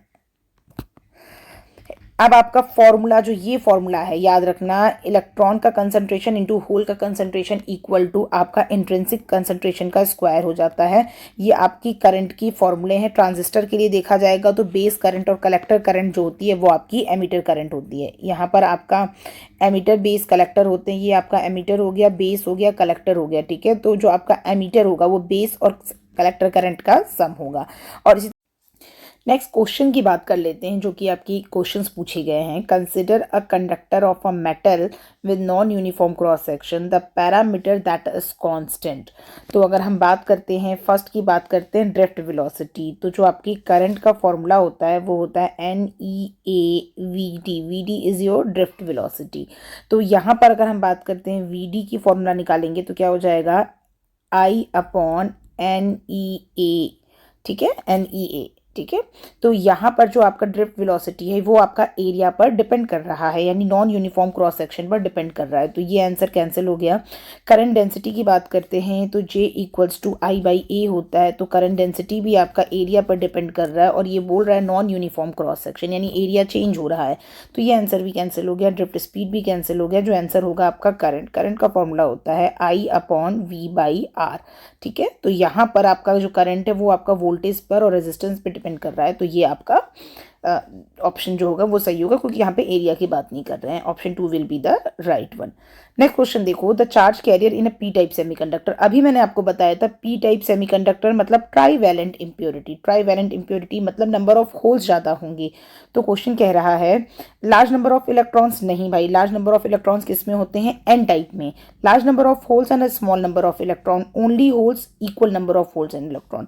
देखो यहाँ पर जो आंसर आप चेक करोगे तो यहाँ पर आपका आंसर हो जाएगा कि अगर हम चार्ज कैरियर की बात करते हैं पी टाइप सेमीकंडक्टर में तो वहां पर आपके large number of holes generate होते हैं और स्मॉल नंबर ऑफ इलेक्ट्रॉन भी होते हैं, तो यहाँ पर आंसर हो जाएगा आपका सेकंड।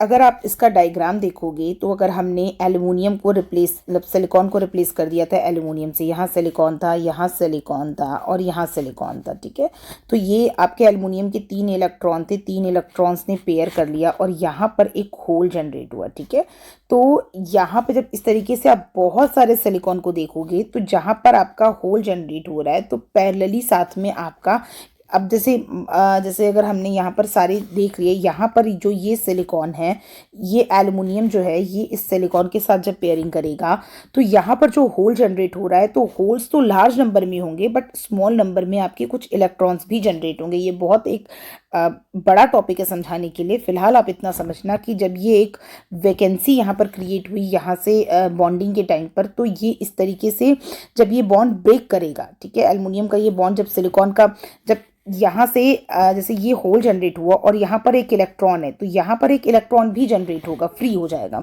तो इस तरीके से लार्ज नंबर ऑफ होल्स होंगे लेकिन some small number of electrons भी होंगे, तो आप ओनली होल्स टिक करके नहीं आओगे। नेक्स्ट क्वेश्चन देख लेते हैं। नेक्स्ट क्वेश्चन पूछ रहा है the silicon has a hole concentration, दे रखा है आपका concentration, silicon has a whole concentration equal electron concentration of 1.5 and indium is doped the new whole concentration दे रखा है आपको, NH दे रखा है 4.5 इंटू 10⁻22 और आपका Ni दे रखा है, Ni आपका वैल्यू दिया है 1.5 इंटू 10⁻16 और Ne पूछ रहा है। तो आपको पता है NH into N E equals to NI square. ठीक है, तो यहाँ पर आपको निकालना क्या है, NE निकालना है, यानी आप NI का स्क्वायर करोगे, फॉर्मूला आपका हो जाएगा NH, यहाँ से अगर ये इसके यहाँ शिफ्ट करोगे फॉर्मूला पता होगा तो तुरंत निकल जाएगा। इसको सॉल्व कर लेना, 14.5 इंटू 10⁻22, इसको सॉल्व कर लेना, आपका आंसर आ जाएगा। तो ये आपके कुछ बेसिक फॉर्मूले हैं जिसको आप सीधे पुट करोगे और आपके आंसर्स आ जाएंगे। नेक्स्ट क्वेश्चन है, electric conduction in a semiconductor take place. अभी मैंने आपको बताया कि कंडक्शन जो होता है, इलेक्ट्रिक जो कंडक्शन होता है सेमीकंडक्टर में, वो इलेक्ट्रॉन और होल्स दोनों से होता है। पी टाइप जो होते हैं वो आपकी होल्स जनरेट करते हैं, मेजॉरिटी ऑफ होल्स जनरेट करते हैं, और माइनॉरिटी ऑफ इलेक्ट्रॉन। और जो एन टाइप होते हैं वो आपके मेजॉरिटी ऑफ इलेक्ट्रॉन जनरेट करते हैं, minor. Semiconductor has a generally कितने इलेक्ट्रॉन होते हैं? तो सेमीकंडक्टर आपको पता है, सिलिकॉन की बात करूं या जर्मेनियम की बात करें, आउटर मोस्ट होल में आपके 4 इलेक्ट्रॉन होते हैं। Which is not a semiconductor. मैंने आपको बताया सिलिकॉन सेमीकंडक्टर है, जर्मेनियम सेमीकंडक्टर है, सेलेनियम सेमीकंडक्टर है, वुड जो है वो आपका एक इंसुलेटर है। तो ऐसे कुछ इजी क्वेश्चंस हैं जिसको आप तुरंत सॉल्व कर सकते हो। तो यहाँ पर आपकी ये मैराथन क्लास कंप्लीट होती है। मैंने थोड़ा सेमीकंडक्टर टॉपिक को बहुत शॉर्ट में बताया है, मेन फॉर्मूला बताया है, लेकिन इससे बाहर नहीं पूछा जाएगा। आपको P type N type semiconductor कर लेना है, जो आपकी basic drift current diffusion current है इसे पढ़ लेना है।